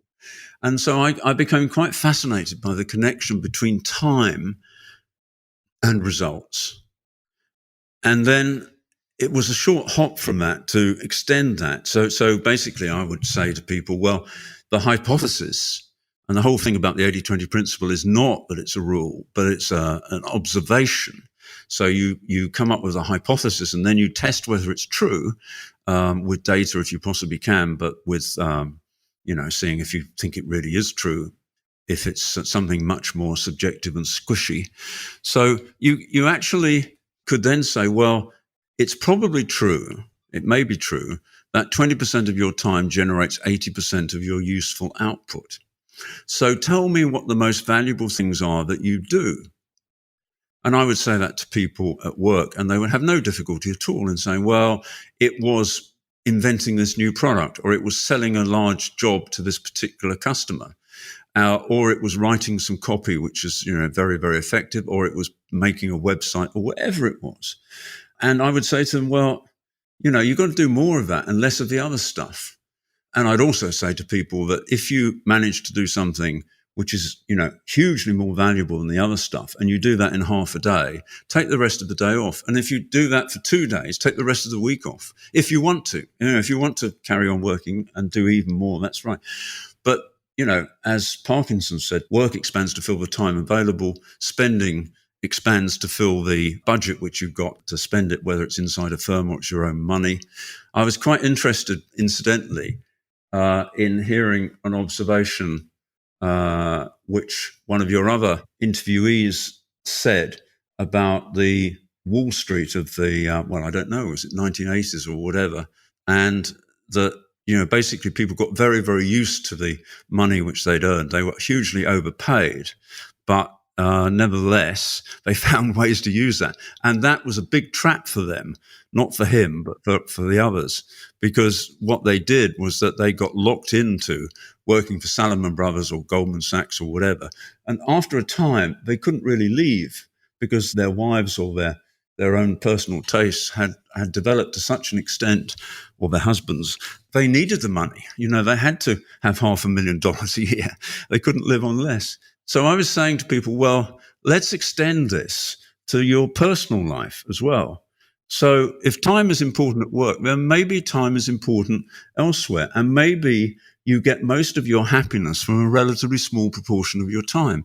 What are the periods of time where you actually feel that you are being fulfilled, that you feel you don't notice time escaping, when you feel that this is great, and you wake up and you find that, the night's gone. It might be playing poker, it might be talking to friends, it might be reading something that's very exciting, might be going to see a movie or whatever. But what are the times that you are happiest? And then just try and multiply those times. And then I said, well, you could apply that to friends. Let's take the 80-20 hypothesis that you get 80% of your relationship satisfaction from 20% of people. I mean, it's a bit gross in a way, but it's very true. I mean, I found when talking to people that very often they spent time with people that they didn't really like very much. I mean, obviously, sometimes it was their boss, so, that was a disaster. And they bloody well better get a different boss or a different firm. But sometimes it was as simple as things like, well, your spouse actually liked these people, but you didn't. So you ended up spending a lot of time with neighbors or with other people or members of his or her family that you didn't really want to spend. And what you really wanted to spend your time on was something different. And so I said to people, well, you might want to be a bit more ruthless about that. And so there's a chapter on happiness in the book, which I was rereading recently. And I think it's actually rather good. I mean, it's taking this sort of rather arcane, dusty economic principle and then seeing whether it could apply to other areas of life. And I invented the concept of happiness islands. Well, a happiness island is part of your life, which is sort of not the main part of the life, but when you get a huge amount of satisfaction from that. And I said, well, live on those happiness islands and try, if possible, to make them happiness continents. So if there's a particular type of work which you like doing at work, then try and get yourself in a position where you're spending all your time doing that sort of work, and so on and so forth. And I see it in many ways as a kind of amateur version of the flow idea, which is that, that these times, according to the guy with the unpronounceable name, Mihaly Mikhail Csikszentmihalyi, something like that. Yeah, and he's written a couple of books about this. It all boils down. I mean, I think that they say 80-20 principle could be written on one page. I think that could all be written on one page. But it's a fantastic idea. It's a slightly more sophisticated way of saying what I was trying to say. And there's stuff on there in money and all the rest of it. So it was a reinterpretation of the principle to apply it to not just to business, but to people's personal lives, and to try and say a few things which were really useful and which people could take away, which is what you do, isn't it? That's what I try to do. That's what I certainly try to do. And for all of the reasons you just mentioned and many more, this is why the 80-20 principle, your book, faces cover out on my bookshelf and has for a very, very long time as a constant reminder. Could you share, just as examples, because it may help people listening, some examples of your own happiness islands or achievement islands? Yes, I can do that. The things that I really like doing are writing books and making money. And making money through investments, not through gambling or anything like that. And talking to people. I really used to like going to dinner parties in the days when we had dinner parties.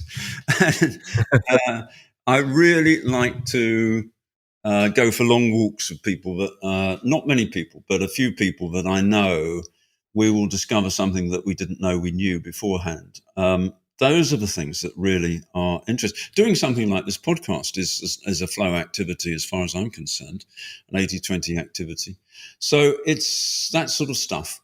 It's books, it's writing books, it's also reading books, and it's talking to people, and it's also making money through investments. Do you have any regular or scheduled check-ins or calendared reviews where you assess your life to ensure that you're allocating your time and energy to match what you know to be happiness islands or achievement islands? In other words, how do you use, if you do in any systematic way, the 80-20 principle in your life? No is the short answer, but let me qualify that a little bit. I do something which is very unsophisticated. Other people have therapists and other people have personal trainers, and other people have, quite elaborate systems for keeping track of their objectives or their concerns, their worries, and so on and so forth. I have bike rides. Every day I go for a 2-hour bike ride in the countryside. It is every day, unless I'm unless I'm away, or unless I'm in Cape Town. I've got a home in Cape Town, and it's too dangerous to ride a bicycle there. But everywhere else, I will ride a bicycle, and I take pretty much the same route every day. Very unadventurous. I've got 2 alternative routes in Portugal, for example, and during those bike rides, something will come up sometimes. Not very often, but something will always come up. At the very least, I will work out what I'm going to do that day, because that's one output from a bike ride, and it just happens automatically. I don't even have to think about it. When do you do the bike rides? I presume in the mornings. First thing in the morning, yeah. I don't answer emails. I don't look at my phone. I do have a cup of tea, and sometimes I take the dog for a walk. But apart from that, it's the bike ride. And it's wonderful. I mean, I couldn't do without it. I mean, in fact, when I'm away and I can't ride a bicycle, I'm talking to you from Gibraltar, for example, and I do spend a fair bit of time in Gibraltar where I have an apartment. But here, it's also too dangerous to ride because the streets are too narrow, and there I have to substitute going for a walk or going to the gym. But basically, a form of exercise which is mindless, which is not too difficult, but enjoyable, where I can just relax and let my unconscious mind do whatever it does. That's how I do those sort of things. And occasionally I go and sit on my fish pond with a notebook and say, it's time to think about some reflections. I make a point of only doing that when I'm in a good mood. I never do it when I'm actually feeling slightly down. I'm usually in a good mood, but it's something to do when you're being expansive rather than you're doubting yourself. And, I keep those notebooks, and very occasionally also I wake up in the middle of the night and I have thought of something that I had not thought of before. And then I have a notebook by the bed, or if it's not by the bed, it's in my office, which is very close to my bedroom. And so I will make a cup of tea, put the light on, write my thoughts, put the book down, put the light out, go to sleep. And those thoughts are usually quite seminal. I mean, they're very, very helpful. But it all happens sort of automatically. I don't have any systems or anything like that. Do you?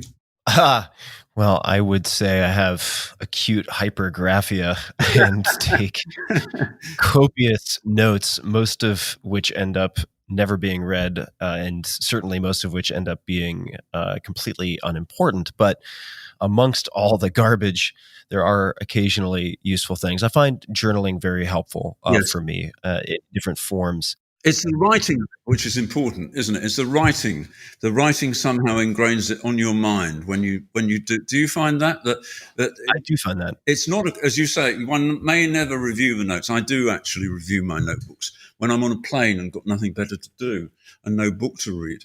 But it isn't that. It's actually the process of, I think the process of writing, journaling is very, very, very useful. But I don't do it every day, and I don't do it systematically. I just do it when I feel the need to do it. I would say I have 2 different types of journaling, and then I'd like to ask you about your time at the pond in a moment and just what that actually looks like and maybe some examples from what you've written down. I would say I have 2 types of journaling. The first is almost entirely like emptying the garbage bin on a Mac to purge the system.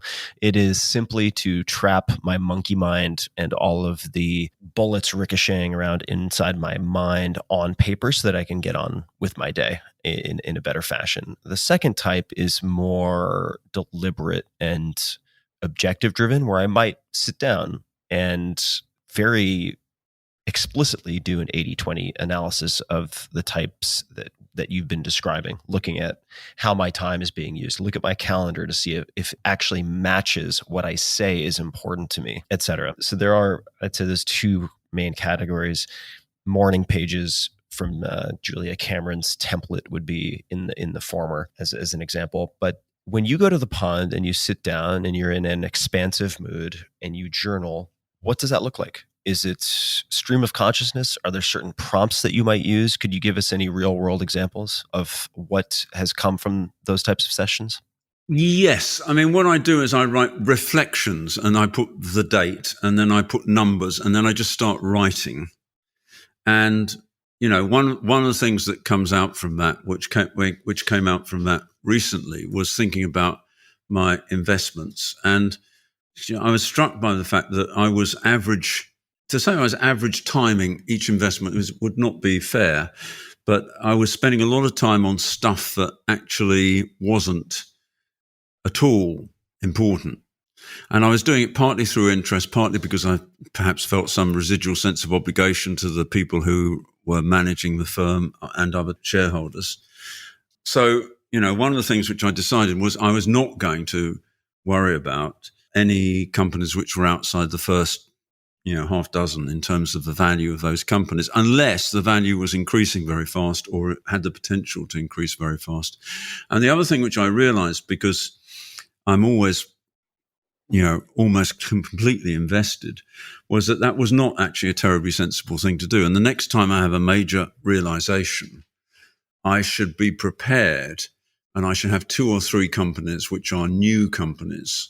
In other words, investments I have not yet made, where they do have the potential to be star businesses or they already are star businesses, where I like the people involved. And that's a sine qua non for me, that I don't invest in things unless I actually like the people.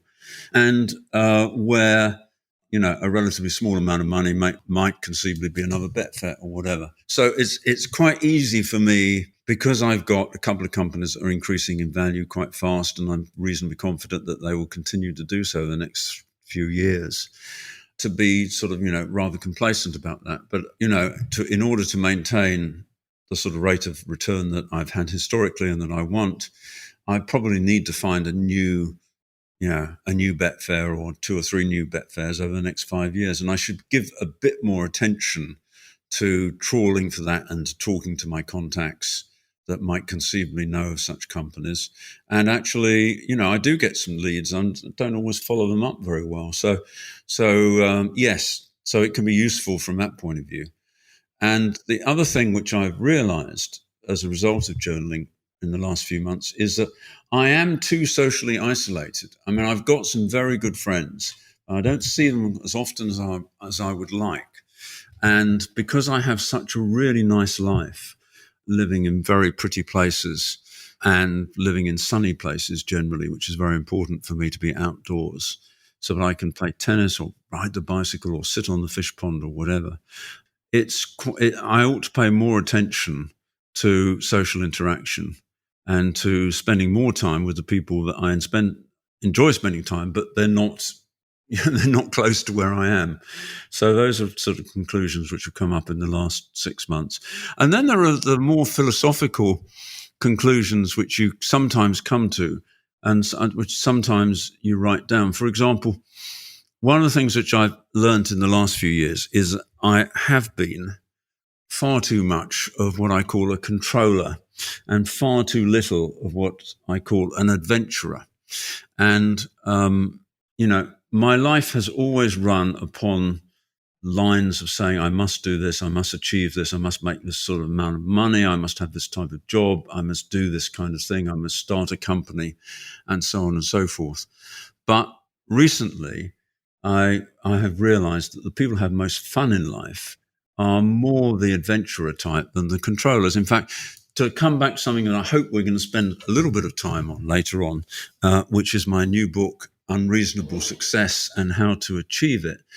There are 20 people who changed the world, in my opinion, in that book. And it's not in the book at all, but it's something which I did after the event. I divided those very successful people into controllers and adventurers. And I was quite surprised to find that 14 of them were actually adventurers in one form or another. And only 6 of them were controllers. There were some who were both, but that was the count taking halves into account. And for example, one of the people who was a controller in the book was sort of my evil successful person, which was Vladimir Lenin. And, his life was pretty unpleasant because he was always trying to control other people. And it was, it was a very uphill struggle. And he achieved a great deal in his terms. I mean, not things that I would approve of, but he was the founder of practical communism. And he basically made communism a success in very large parts of the world, a success in the sense that they remained communist.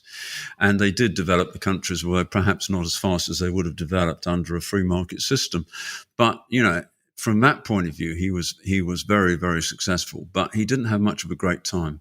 Whereas some of the people who were much more freewheeling, for example, the freewheeling Bob Dylan, or even Otto von Bismarck, they had much more fun because although they were determined to achieve things, they relied upon events flowing their way, and they just bided their time until the right moment came along, and then they worked. Then they basically made a huge effort to control, or not control events, but to actually steer them. One of the great quotes which I like is from Bismarck, who said, "Man cannot control the flow of events. All he can do is ride with them and steer."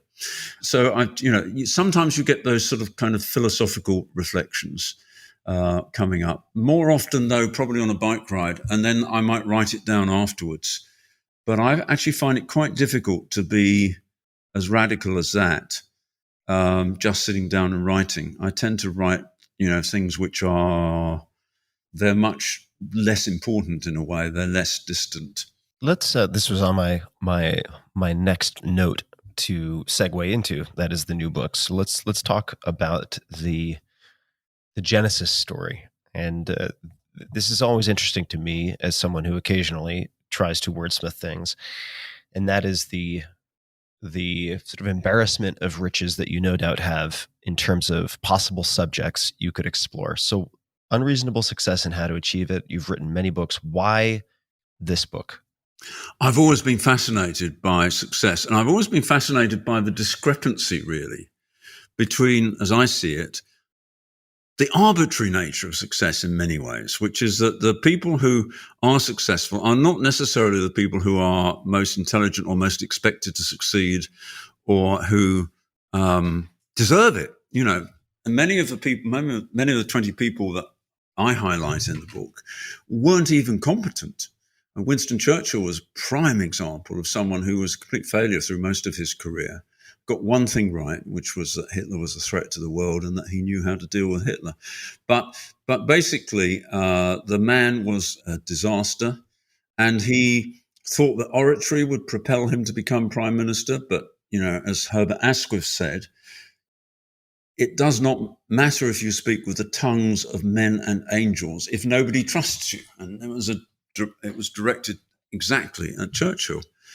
So I've always been fascinated by success, but the actual genesis of the book, as you said, came on a train journey. I was traveling from Paris with a friend of mine to Lyon, and I always take a book with me, and I didn't have a new book that I wanted to read, so I took an old book, which was Malcolm Gladwell's Outliers. And you probably remember that in Outliers, the whole thesis is that success derives from deep experience and long exposure to doing something in a very narrow field. And he came up with the idea of the 10,000 hours, which is now a trope, something which everyone talks about. And he gave a couple of examples very early on in the book, which resonate very nicely, which are the Beatles, for example. In 1960, they were just a rather poor high street band. And then something happened to them, which was that they went off to the strip clubs of Hamburg, and they had to play 7 days a week, 8 hours a day. And as John Lennon was quoted in the book as saying, we couldn't help improve with all of that extra experience. And then he quotes the example of Bill Gates, who, because he went to a private school, which, unlike the vast majority of schools at the time in America or anywhere else, had got computers. He was able to acquire expertise in coding and how to use computers.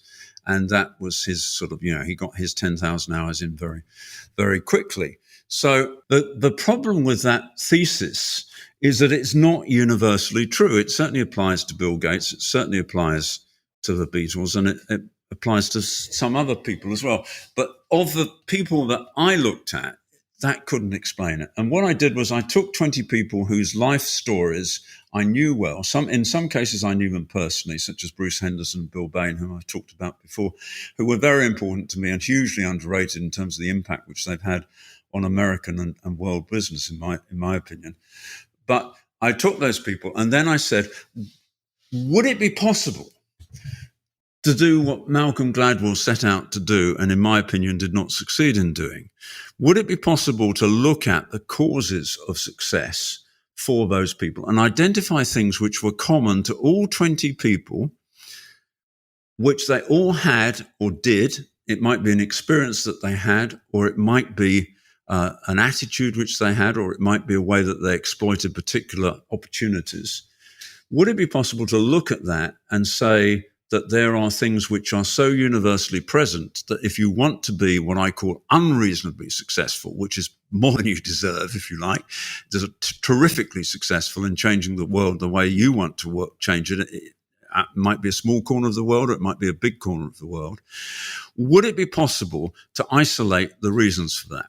And I looked at 50 possible reasons. For example, I looked at, would you need to be a high risk taker? And the answer was, of those 20 people, only 9 of them actually took very high risk. Of 20 people in my book, only 9 of them actually took very high risk. So that went away. And then I narrowed it down to 9 reasons which were universally present in all of the cases. And I did not throw people out if they didn't meet the 9 requirements. I was quite rigorous with myself. I said no.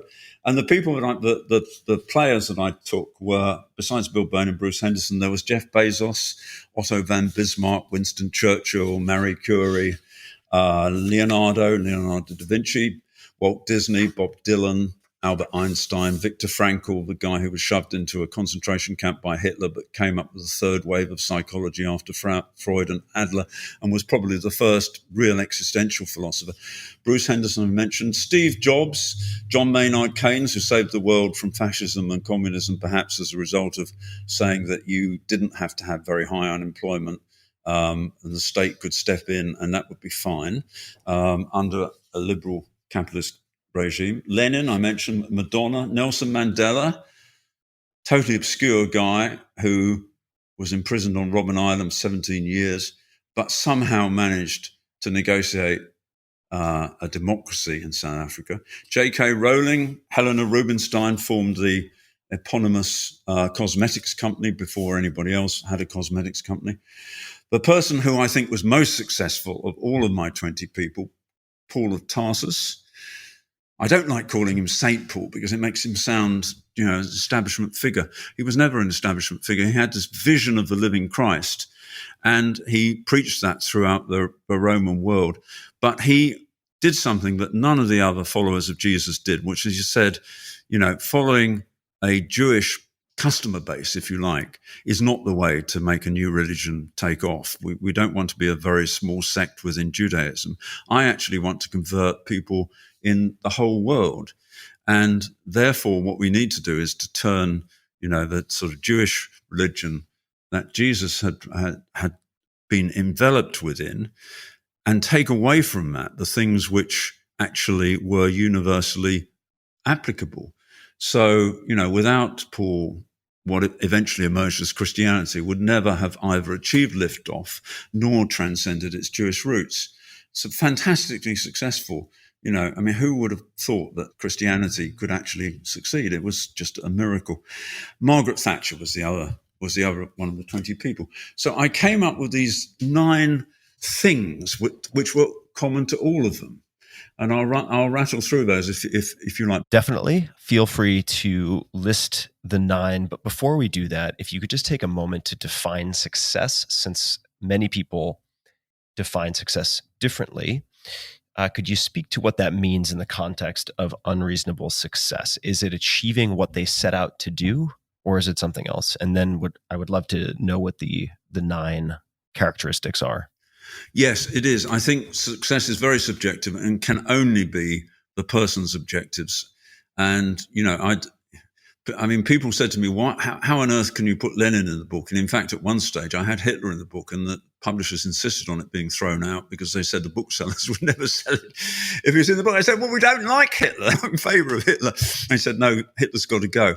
So it's value-free in the sense that it is what they achieved which changed the world the way they wanted to change it, whether that was a good thing or a bad thing or an indifferent thing. That's unreasonable success in one definition. Success is a whole continuum as far as I'm concerned. And I'm not against minor successes at all. They're absolutely great. But what I was really interested in order to establish the most important causes of major success, is what I called unreasonable success. And I had 4 criteria for that. You could say that in a word, it's undeserved success, but that's a little bit unfair. Firstly, it's such success in changing the world. It seems unreasonable for one individual to do that. I mean, we live in a world which is quite collective and which is governed by culture and constraints which are quite immovable. We think the world's changing very fast, but in many ways the world doesn't change very fast. And then suddenly it does.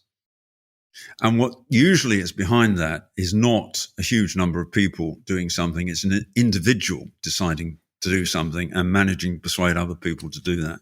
So it's unreasonable in the sense that one person has all of that impact. Secondly, it's success that is unexpected and was not predicted when the individual was young or early in their career. So it's kind of, it's success which comes from nowhere. Thirdly, it's success that goes well beyond what the individual's skills and performance seem to warrant. And Winston Churchill, a jolly good example of that. Some would say that the British Prime Minister Boris Johnson is an example of that. Completely disastrous Foreign Secretary, probably completely incompetent in his dealing with the coronavirus. But nevertheless, I think may well go down in history as a great Prime Minister because he has certain objectives that he wants to achieve, like making sure Britain did leave the European Union and maybe doing something about the excessive price of housing in Britain. The fact that it's almost impossible for young people to actually buy a house these days. And also, Britain's a hugely over-centralised country, London-centric country. And there are left behind areas of Britain, which basically is most of the rest that's not in the southeast of Britain. And I think Boris Johnson wants to do something about that. And if he's able to do that, that would be a fantastic achievement. I know that you're interested in very practical things. So in the book, I discuss what do you do if you don't have self-belief? And for example, one of the things that you can do is to realize it has to be in a specific domain or context. And so you've got to identify that context where you could really change things. Secondly, find a fantasy mentor. Now, this is I think it's quite an interesting and perhaps original concept. I was driven to it by studying Bob Dylan, because here this guy arrived in New York, completely unknown, 19 years old, but with fantastically high ambition. And one of the things which he did was to seek out Woody Guthrie, who was probably the template that he wanted, which was Woody Guthrie had been not only a folk singer, but also a protester, really, and also someone who wrote his own songs. And in fact, that was very unusual at the time. And folk songs were meant to be they arose from the folk, not from individuals. And Guthrie actually changed that. He wrote a lot of original songs, and Dylan did too. He started writing his own songs, one of which was called The Ode to Woody. And he went to the hospital in New Jersey where Woody Guthrie was suffering from a terrible, terrible disease called Huntington's syndrome. And whether or not Guthrie was really aware that Dylan was there, whether he actually thought Dylan was going to be the new Woody Guthrie is really unclear, but it's curiously irrelevant as well because Bob Dylan took from that template. That's what he had to do. He had to write his own original songs. He had to claim the heritage of Guthrie as something which would perhaps get him some publicity and attention. And somehow he managed to get a contract with all of the folk labels rejected him, but Columbia Records, which was a blue chip firm, obviously, signed him. And then, that gave him confidence and it gave him contacts and it gave him gigs and goodness knows what else. And he was able to produce albums and then he was made. And also, of course, he hijacked, in a sense, the protest movement with songs like, Blowing in the Wind, etc., which made him, according to certain people, the voice of the generation. So it's another way to find a fantasy mentor. Thirdly, to search for transforming experiences, and I'll say something about that in a minute. And fourthly, to attract well-deserved praise, and I'll say something about one breakthrough achievement also in a moment. And then narrow your focus until your work is unique. Well, these are some of those are landmarks as well. So the first one being self-belief. The second one is Olympian expectations, that you expect a huge amount from yourself and then from other people. And the high priest of high expectations is probably Jeff Bezos, who's always banging on about this. And, really believes everyone in his senior management team has to be an absolute A player, class A player. And he says, if you put someone who's not used to high expectations on a high expectations team, they will adapt. But the reverse is also true. If you have people who are not high expectation people, then people's standards will slip. And one thing that Bezos has been incredibly good at doing is having the highest possible standards. His mantra is customer service and unbeatable prices, and he's totally inflexible on all that. So the second thing is Olympian expectations. The third one, which is particularly interesting because it's really original, I think, and I was thrilled to discover this in my research, is transforming experiences. Every single one of these people had actually an experience which transformed them, in the sense that they went into the experience as one sort of person and they came out as another sort of person, or as someone who is 100 times more powerful or more effective. Every single one of them had that experience. And again, to take Bezos as an example of that, before he founded Amazon, he was a failed investment banker, age 26, and a headhunter decided to send him as a last resort to see a guy called David Shaw, who had founded a countercultural, quantitative investment hedge fund. And Shaw realized, before anyone else did, by about 1992, that the internet was going to be huge, and that it could be huge, not just for information and all other things, but for selling things, for retailing. And so his idea was that his firm, which was called DESCO, D. Shaw and Company, should develop a program for selling over the internet, and that it should start a company to do that. And he put Bezos as the project leader on that. And he and Bezos got on very well, like a house on fire. They were the same extremely quantitative, extremely nerdy, extremely ambitious sort of people. And between the two of them, they developed the format for Amazon. And they decided that the first category that they would go into was books. And they decided that they would allow people to write reviews on the site, etc., etc., etc. It was Amazon blueprint as it happened. And, of course, David Shaw wanted that to happen within DESCO. But one day, Bezos went to David and said, I really want to do it myself.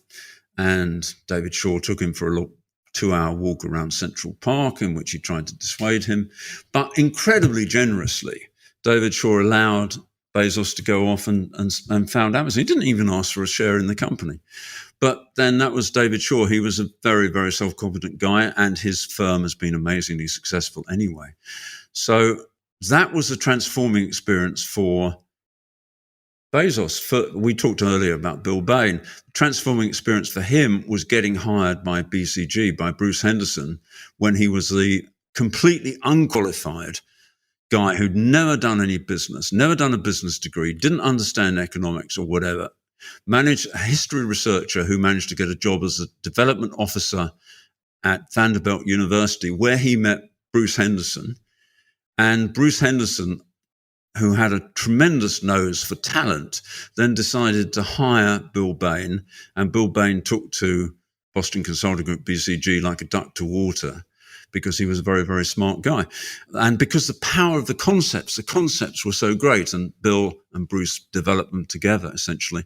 And then Bill decided to do the dirty on Bruce and leave and form his own firm. We would never have heard of Bill Bain if it had not been for Bruce Henderson meeting him and deciding to hire him, and the formative experience of working within BCG. Let me ask you a question, if I could, Richard, and I imagine you might get to this, and I'm sure you have an answer for it. But before we move ahead, if someone has not had a transforming experience, one might wonder, if they're listening to this, is it possible to engineer a transforming experience, or do I have to sit on my hands and wait for Lady Luck to smile upon me? Absolutely. That's the whole point. I mean, one of the things I say in the book is that the whole point of trying to identify these 9 landmarks is that the people who actually visited them didn't intend to. They didn't actually say, I need a transforming experience, let's have one. They happened to them. I mean, for example, the transforming experience of Margaret Thatcher was having the Falkland Islands invaded by General Galtieri of Argentina. And she said that was the worst moment of her life, but it was absolutely the making, as it happened, of her, and the experience of living through that and commanding the armed forces and doing what everyone said was impossible, which was recovering the islands, made it possible for her then to do what she really wanted to do, which was, in her opinion, reverse national decline of Britain. So, yes, the people who had these transforming experiences did not engineer them, but having seen how important it is, understanding that you cannot, in my opinion, admittedly from a relatively small sample, but it's amazing that every single one of these people had a transforming experience, which is described in the book, and I did not fake it. I just, I didn't throw anyone out because they hadn't had a transforming experience, and I stuck to the rules. You can then say, well, I better have a transforming experience, haven't I? And then you come to the question, well, what is the most likely type of transforming experience which will put me in luck's path in order to then become much more powerful? So it could be going to a particular university and studying something which is very arcane and unusual. It could be finding a very high growth firm like BCG or Boston Consulting Group or D.E. Shaw and Company, and then joining that firm when it's still very young, because you won't be on the forefront of developing. You see, the thing about companies in their early days is that they don't know what they're doing. And so if you don't know what you're doing, you can be very creative about it. And if you're involved in that process, you discover things that you never knew that you had. And not only that, you become identified with them and you become powerful and you become perhaps a large shareholder in the company. And it's completely different from joining a company which is, on tram lines, where basically it's not going to do anything radical and anything new. It's so exciting to actually be part of a company that's growing very fast, doesn't really know what it's doing, but has got some rare knowledge, which actually means that it can be very, very successful. And it doesn't have to be a company. It could be a social organization. It could be a way of thinking. It could be anything that's growing very fast, and where it's unformed and where you think you've got some affinity with it and the ability to contribute and be creative. It's not easy to specify what someone's transforming experience should be, but I've tried it on a few friends and good acquaintances, and it's amazing that actually we do, in the end, come up with something which might actually work, in some cases has.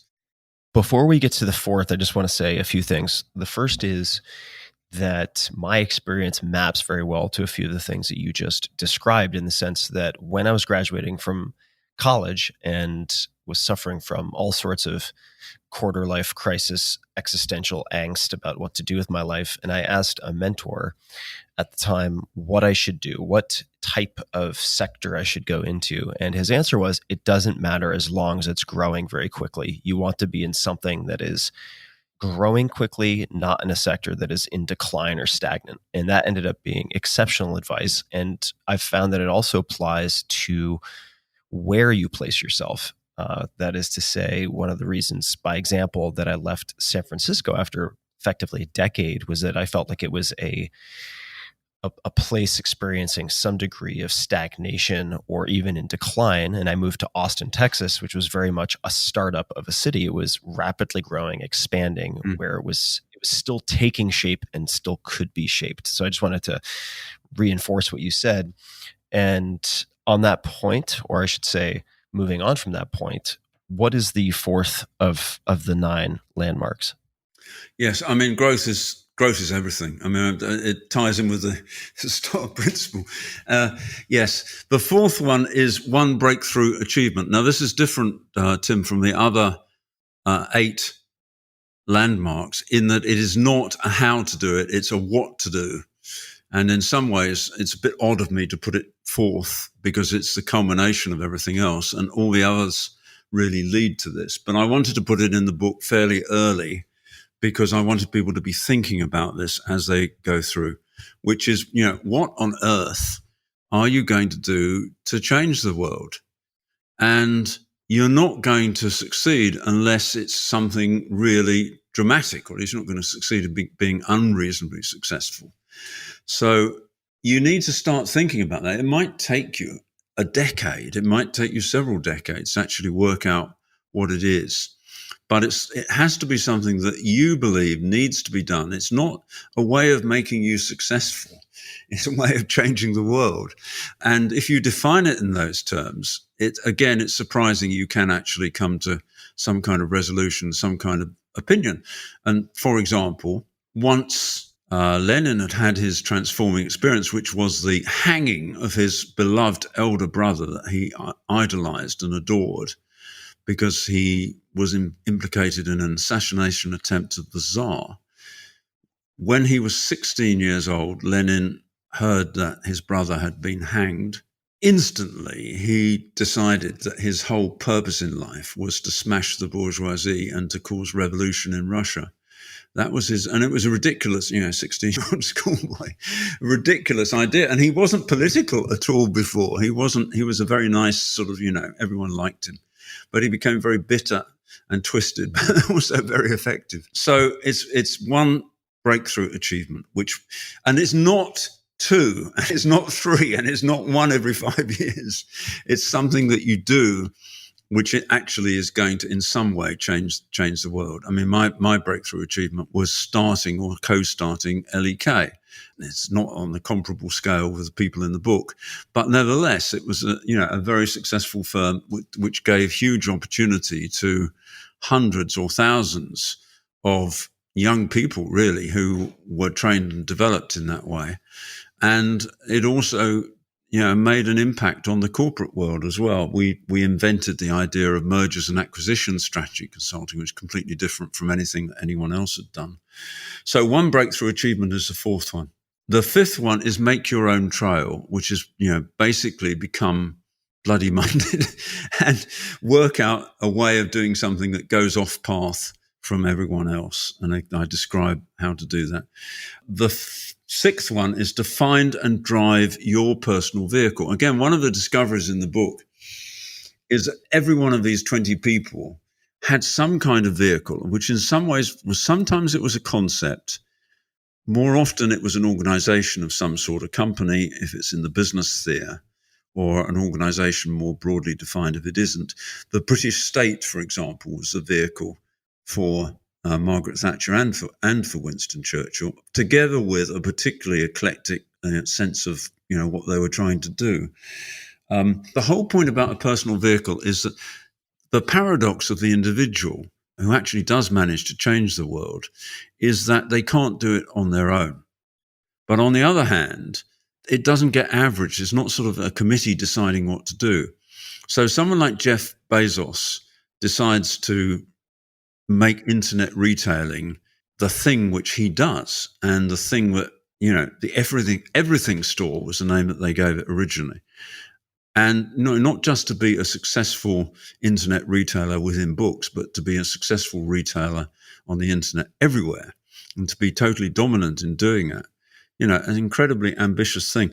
But in order to do that, he needed to have an organization which was totally under his control, just the same way that Lenin needed to have the Bolsheviks, a group of people who were totally dedicated to Lenin, not very many of them, but a couple of thousand. And that is necessary so that you overcome the inertia that society and culture has, so that an individual can change things by being very determined about it, but they don't have to do it all themselves. And the choice of the vehicle is terribly important. May I ask, just before we move on, are there any particular unusual or unorthodox examples that come to mind for both make your own trail and find and drive your personal vehicle? If you could give perhaps one for each. Yes, I mean your own trail is very much, I think, Walt Disneyland. I do actually mean Disneyland. The thing about Walt Disney is that he couldn't decide what he wanted to do initially. He was a very good actor when he was in high school, and he used to do double acts with a friend of his, which were, garnered a huge amount of praise. And then he decided that he actually wanted to be an artist, but then he narrowed that down to being a cartoonist. But his firm, which he started, his studio, which he started in, I think, 1923 in Los Angeles, was not very successful for the first few years. The big breakthrough that they came up with was Mickey Mouse. Mickey Mouse made all the difference because they gave a ridiculous story about a mouse who wanted to woo a lady mouse by flying a plane. It was a really silly story. But what Disney did was not only sort of this film called Plane Crazy, which he turned into a very expensive film, which almost bankrupted him and his brother and various other people, but he decided to give voices to the characters from the screen, which people had done before, but never with cartoons. So that was a sort of, that was his personal trail.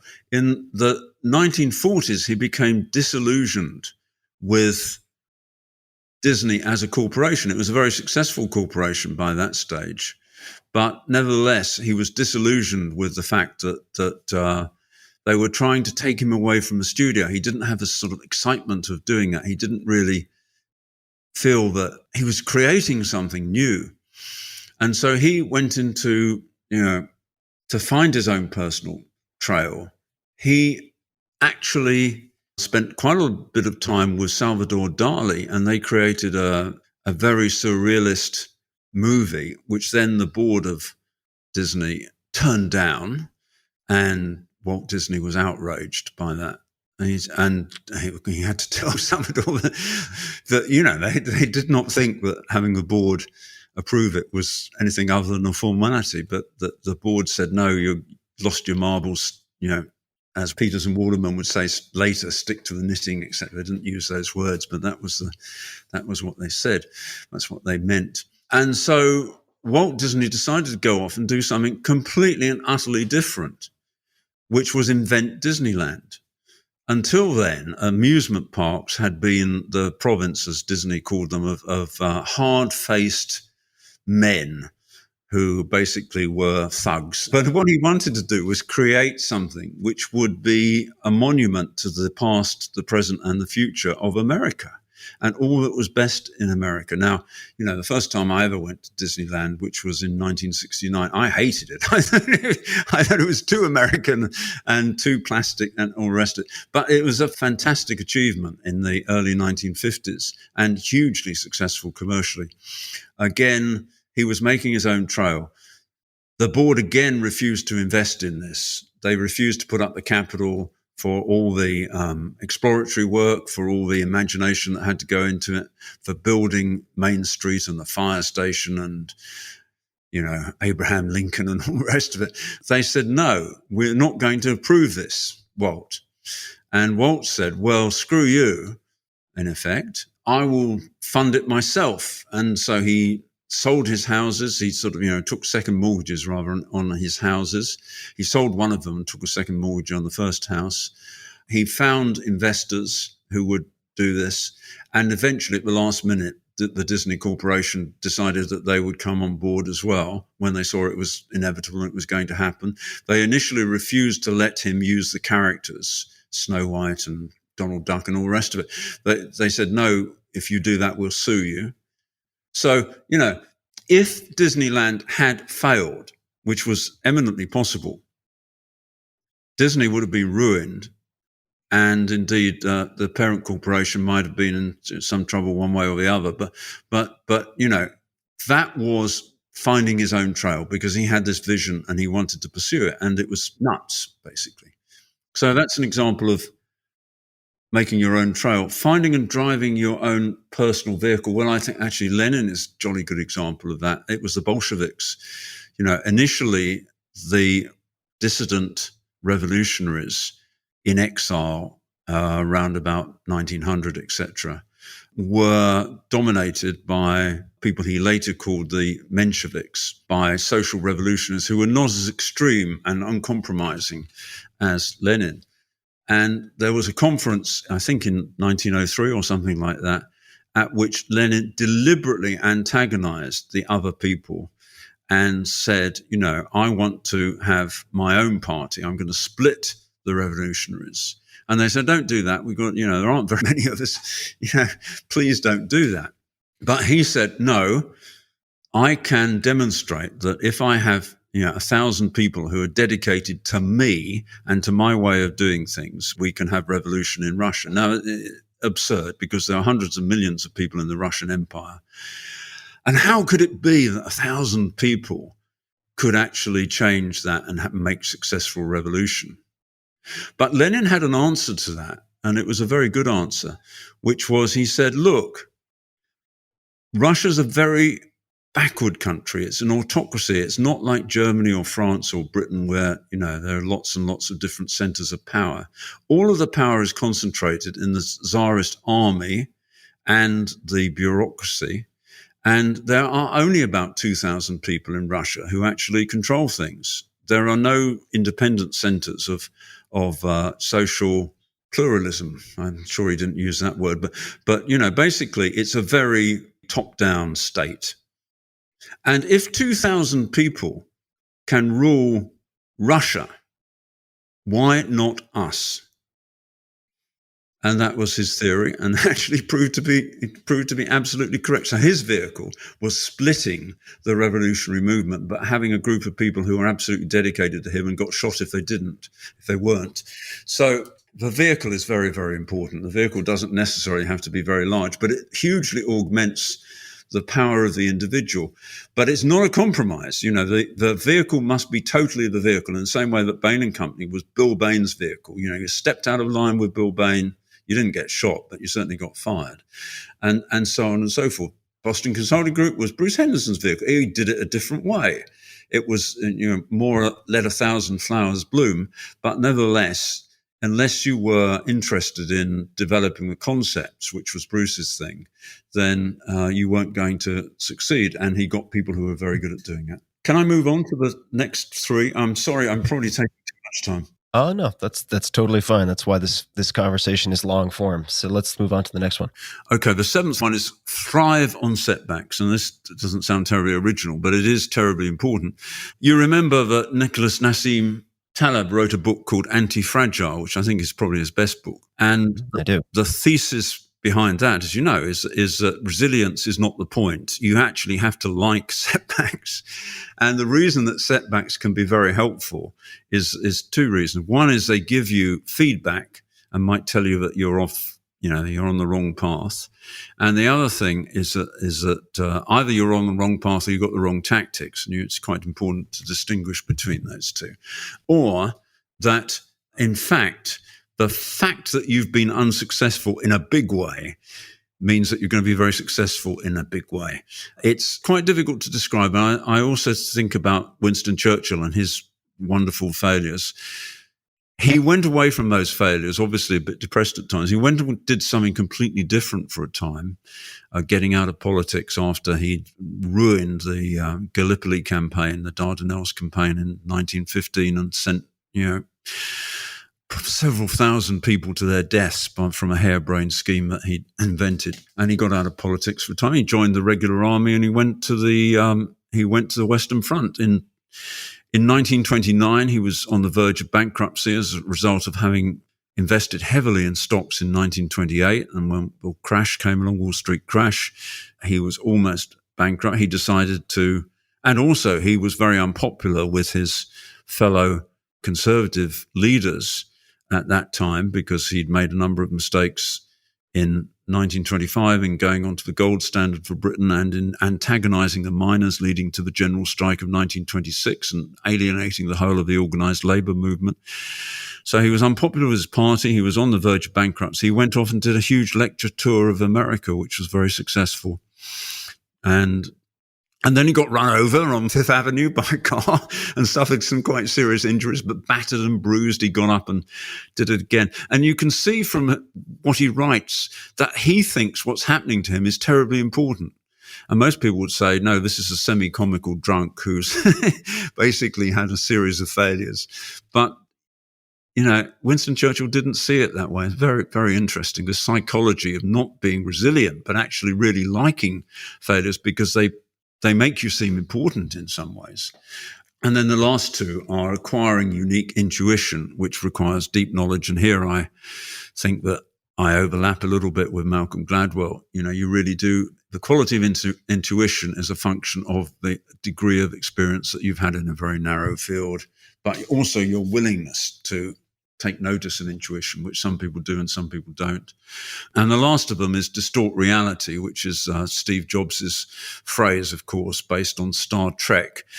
But what distort reality means is refusing to accept current reality and redefining a way of making that different and convincing your followers in particular that you know how to get around or distort reality, convincing them that you have a reality distortion field. It works. It's just amazing. And Bruce Henderson did that. Bill Bain did that. All the other people in the book had got a way of overcoming what was the incredulity of other people, that they could actually really change the world in a major way. I would love to make a few observations based on a number of things that you shared, and also I'm going to follow that by asking you for an example of acquiring unique intuition, because this is of great interest to me. But I want to mention a piece of trivia for people that ties into a name that came up several times, Jeff Bezos, and thriving on setbacks, although he didn't come up in that particular landmark description. If you go to relentless.com, it will forward to where? To Amazon.com. So relentless.com is one of the first domain names pointed to that website. And what strikes me is that many of these landmarks are reinforcing for one another, right? So you have, let's just say, self-belief, Olympian expectations, and I'm going to group them in a very deliberate way. Self-belief, Olympian expectations, one breakthrough achievement, make your own trail, find and drive your personal vehicle, thrive on setbacks. And let's take distort reality, because I'm not yet familiar enough with the acquire unique intuition, but all of those to some degree seem to be enormously enabled when you have a longer term vision and horizon in mind than your possible competition. So if you look at Jeff Bezos, right, he is one of the few examples of chief executive officers who have been given a pass by Wall Street. I mean, he's convinced his investors. If you go back and read his annual letters, which I encourage everyone to do, you can find a PDF of all past Amazon annual letters. There was always an emphasis on long-term time horizon, longer term than a quarter, longer term than a year, always longer term. Bob Iger at Disney is another great example of this.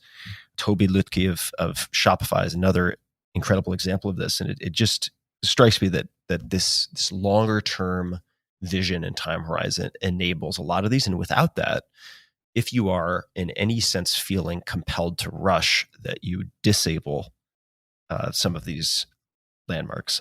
So that's just something that came to mind as you were describing these. I couldn't agree more. I mean, that's absolutely true. You need a long time horizon. You need to expect that you're going to have massive impact, but it might take a very long time. But you need to be sure about what you're trying to do, and you need to be sure that you'll get there. But, time is kind of, there's lots of time. Yeah. So acquiring unique intuition.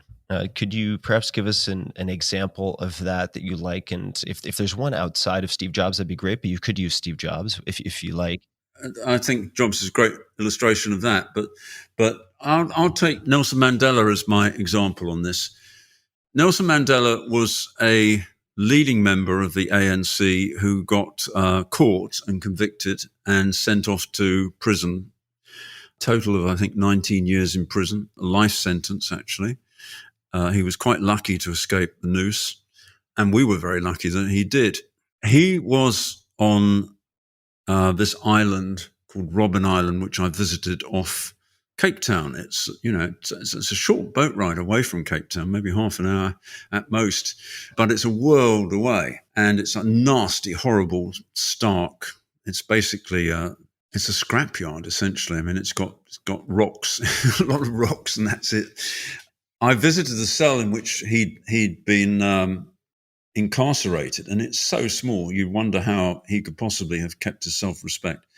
But during that period of time, something very interesting happened. The leaders of South Africa, including P.W. Botha, who was reckoned to be the great crocodile, sort of, very, very hostile to change, actually realized that they'd painted themselves into a corner and that they didn't want to have the possibility of bloody revolution and being driven into the sea, as they saw it, by the population of South Africa.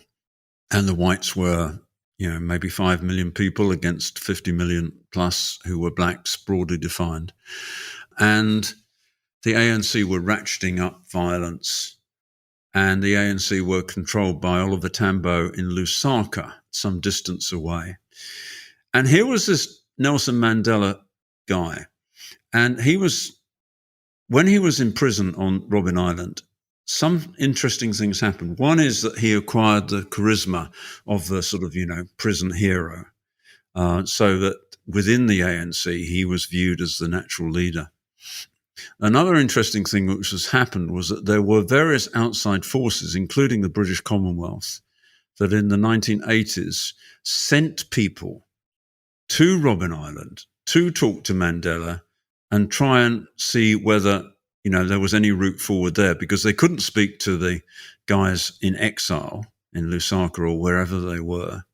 And those guys were totally uncompromising and were trying to cause civil war, and they wouldn't have got anywhere.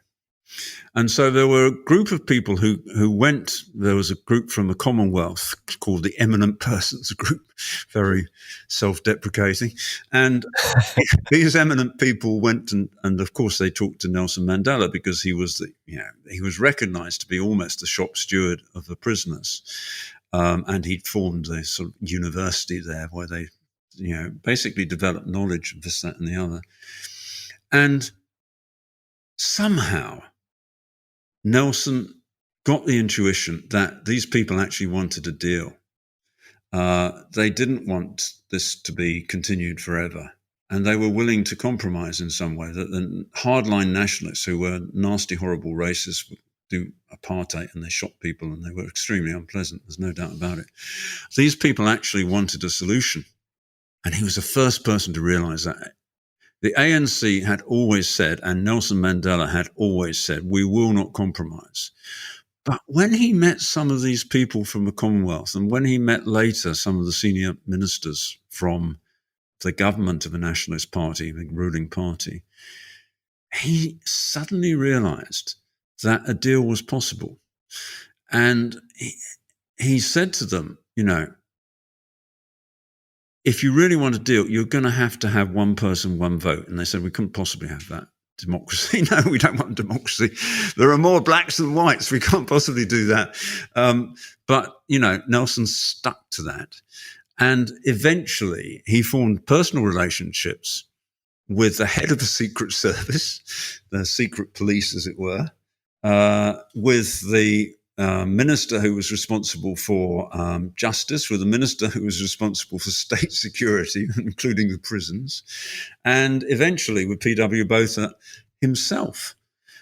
And it was all based on this intuition that perhaps they could reach a deal. And nobody else had that intuition. Nobody but Nelson Mandela actually thought it was worthwhile pursuing talks with those people. And it took 5 years. But in the end, his intuition won out. And the result was that instead of having a war and, bloody bloodshed going on and possible revolution. And the only question for people really was whether that would be 5 years or 50 years before, that whites would be thrown out and massacred. Instead of that, you might have a transition to black majority rule, and that could be done in a controlled way where F.W. de Klerk, who succeeded Botha, would be the vice president and effectively the mentor of Nelson Mandela. I've talked personally to F.W. de Klerk about these days. For some reason, I had an opportunity to do that. And, he was quite clear about it. If it had not have been for Mandela, and of course he said himself, the odds against this would be 1,000 to 1. It was just based on this intuition that there might be a solution where everyone else thought there wouldn't be a solution. And he would not have known that but for being in prison on Robben Island for 17 years and meeting all these people and gradually being able to size them up, including the heads of the prison, who were varied in quality from unpleasant to brutal. But nevertheless, he worked out that the way the wind was going, and nobody else did, as I was working in South Africa at the time, and we never thought that there was a possibility of any solution. Nobody but I talked to did. But Nelson Mandela had a different intuition. I describe that in the book, and it's very, very, it's very heartwarming. There's some horrible stories in the book, but it's very heartwarming. Intuition is hugely important. Thank you for sharing that example. I think it's a wonderful place to start to wrap up this round one. We may have to do a round two on the podcast if you have the endurance sometime. I would love to do that. I would love to do that. But Richard, I want to ensure that people know where they can find you. Of course, on Twitter, they can find you at Richard Koch 8020, richardkoch.net. You've written many books, including many books that have influenced me, like the 80-20 principle. You have the STAR principle, which we've mentioned a number of times, and your newest book is Unreasonable Success and How to Achieve It. I have just one more question for you, and then certainly I'm open to any closing comments or anything else that you would like to share. If I've omitted anything, certainly, or if there's just anything in addition that you'd like to put forth. And I'll start this question with a quote as prelude, and this is from an interview that I found with you, and it relates to New Year's resolutions. This is a quote which you can, of course, feel free to correct, but this is attributed to you. Once a year, rather than doing New Year's resolutions, I ask the same question. What did I do that meant the most to me and my family and friends, and sometimes strangers too? And what could I do in the next year? More of the same is not a bad answer, but something fresh too. So this really struck me as an impactful question. And good questions are impactful. And so A, is this something that you do and might recommend? And number two, are there any other questions you might suggest listeners consider or ponder, let gestate on their minds? Yes, it is true. And I think it's right. The question I would ask is one, again, from the book, which is, in your whole life, what is your breakthrough achievement going to be? If you want to change the world, how do you want to change the world? And ponder that maybe on New Year's Eve, maybe any other time. There's plenty of time to work it out. But do you really want to have a major impact on the world? If you do, what? That's really my question. It's a question I ask myself as well. I mean, my own ambition is to have many more creative, completely unreasonably successful people.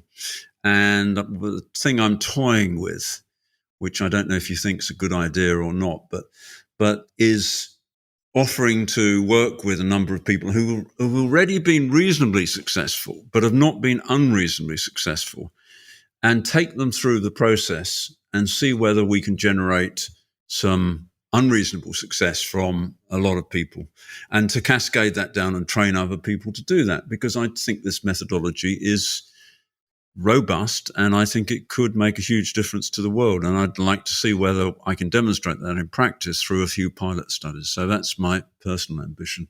I love that. I think you should definitely test it, and it could be a spectacular failure or a spectacular success, but nothing ventured, nothing gained, and you do like to bet. So I figure this is one good opportunity to do that. And having some experience with vetting, I'm not volunteering myself, but I would say run a competition or have applications that are vetted and can be vetted in some very simple ways so that you're not overwhelmed, and pick a handful of finalists to take through that process. And what I'll suggest just as a placeholder is that people follow you on Twitter, Richard Koch 8020.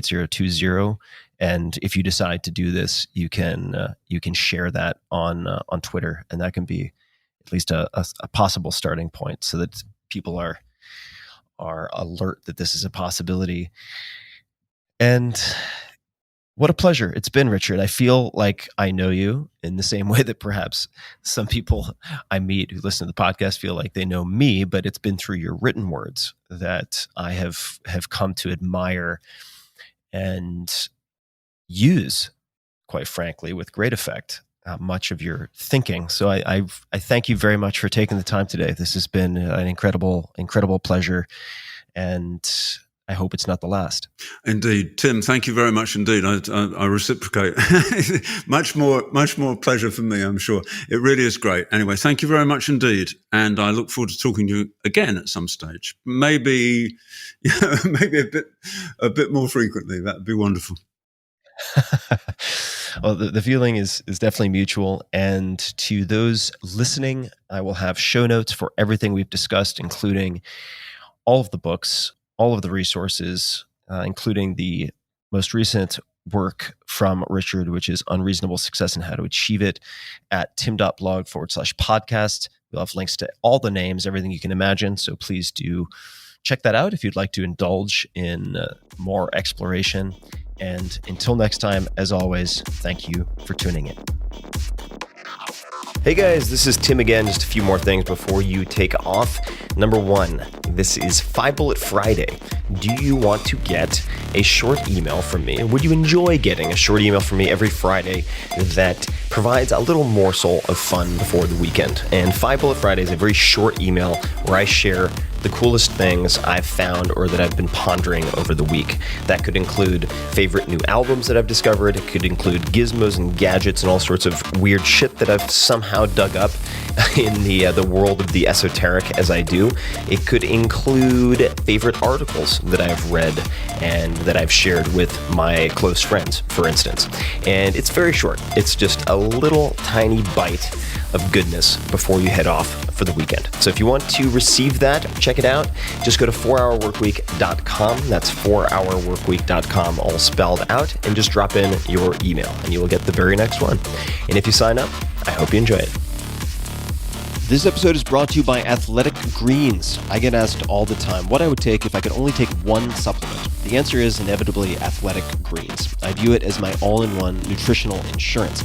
I recommended it in 2010 in the 4-Hour Body, and I did not get paid to do so. I've used it ever since.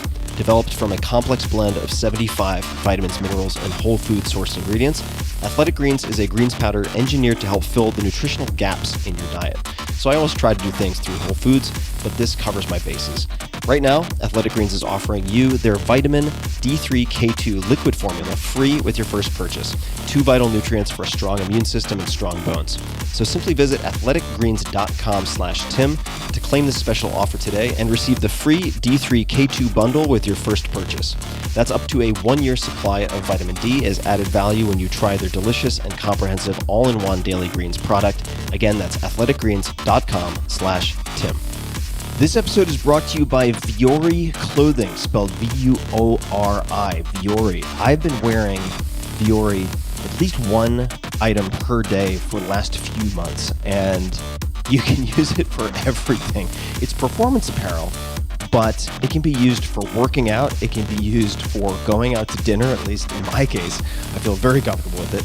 Super comfortable, super stylish, and I just want to read something that one of my employees said. She is an athlete. She is quite technical, although she would never say that. I asked her if she had ever used or heard of Vuori, and this was her response.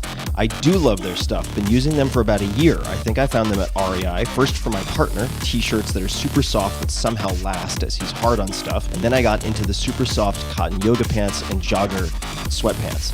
I live in them and they too have lasted. They're stylish enough I can wear them out and about. The material is just super soft and durable. I just got their Clementine running shorts for summer and love them. The brand seems pretty popular, constantly sold out. In closing, and I'm abbreviating here, but in closing, with the exception of when I need technical outdoor gear, they're the only brand I've bought in the last year or so for yoga, running, loungewear that lasts and that I think look good also. I like the discreet logo. So that gives you some idea. That was not intended for the sponsor read. That was just her response via text. Vuori, again spelled V-U-O-R-I, is designed for maximum comfort and versatility. You can wear it running. You can wear their stuff training, doing yoga, lounging, weekend errands, or in my case, again, going out to dinner. It really doesn't matter what you're doing. Their clothing is so comfortable and looks so good, and it's non-offensive. You don't have a huge brand logo in your face. You'll just want to be in them all the time. And my girlfriend and I have been wearing them for the last few months. They're men's core short, K-O-R-E. The most comfortable lined athletic short is your one short for every sport. I've been using it for kettlebell swings, for runs, you name it. The Banks short, this is their go to land to sea short, is the ultimate in versatility. It's made from recycled plastic bottles. And what I'm wearing right now, which I had to pick one to recommend to folks out there, or at least to men out there, is the Ponto Performance Pant. And you'll find these at the link I'm going to give you guys. You can check out what I'm talking about, but I'm wearing them right now. They're thin performance sweatpants, but that doesn't do them justice. So you got to check it out. P-O-N-T-O, Ponto Performance Pant. For you ladies, the women's performance jogger is the softest jogger you'll ever own. Vuori isn't just an investment in your clothing, it's an investment in your happiness. And for you, my dear listeners, they're offering 20% off your first purchase. So get yourself some of the most comfortable and versatile clothing on the planet. It's super popular. A lot of my friends I've now noticed are wearing this, and so am I. VuoriClothing.com/Tim. That's VUORI clothing.com/Tim. Not only will you receive 20% off your first purchase, but you'll also enjoy free shipping on any US orders over $75 and free returns. So check it out. VuoriClothing.com/Tim. That's VUORI clothing.com/Tim, and discover the versatility of Vuori clothing.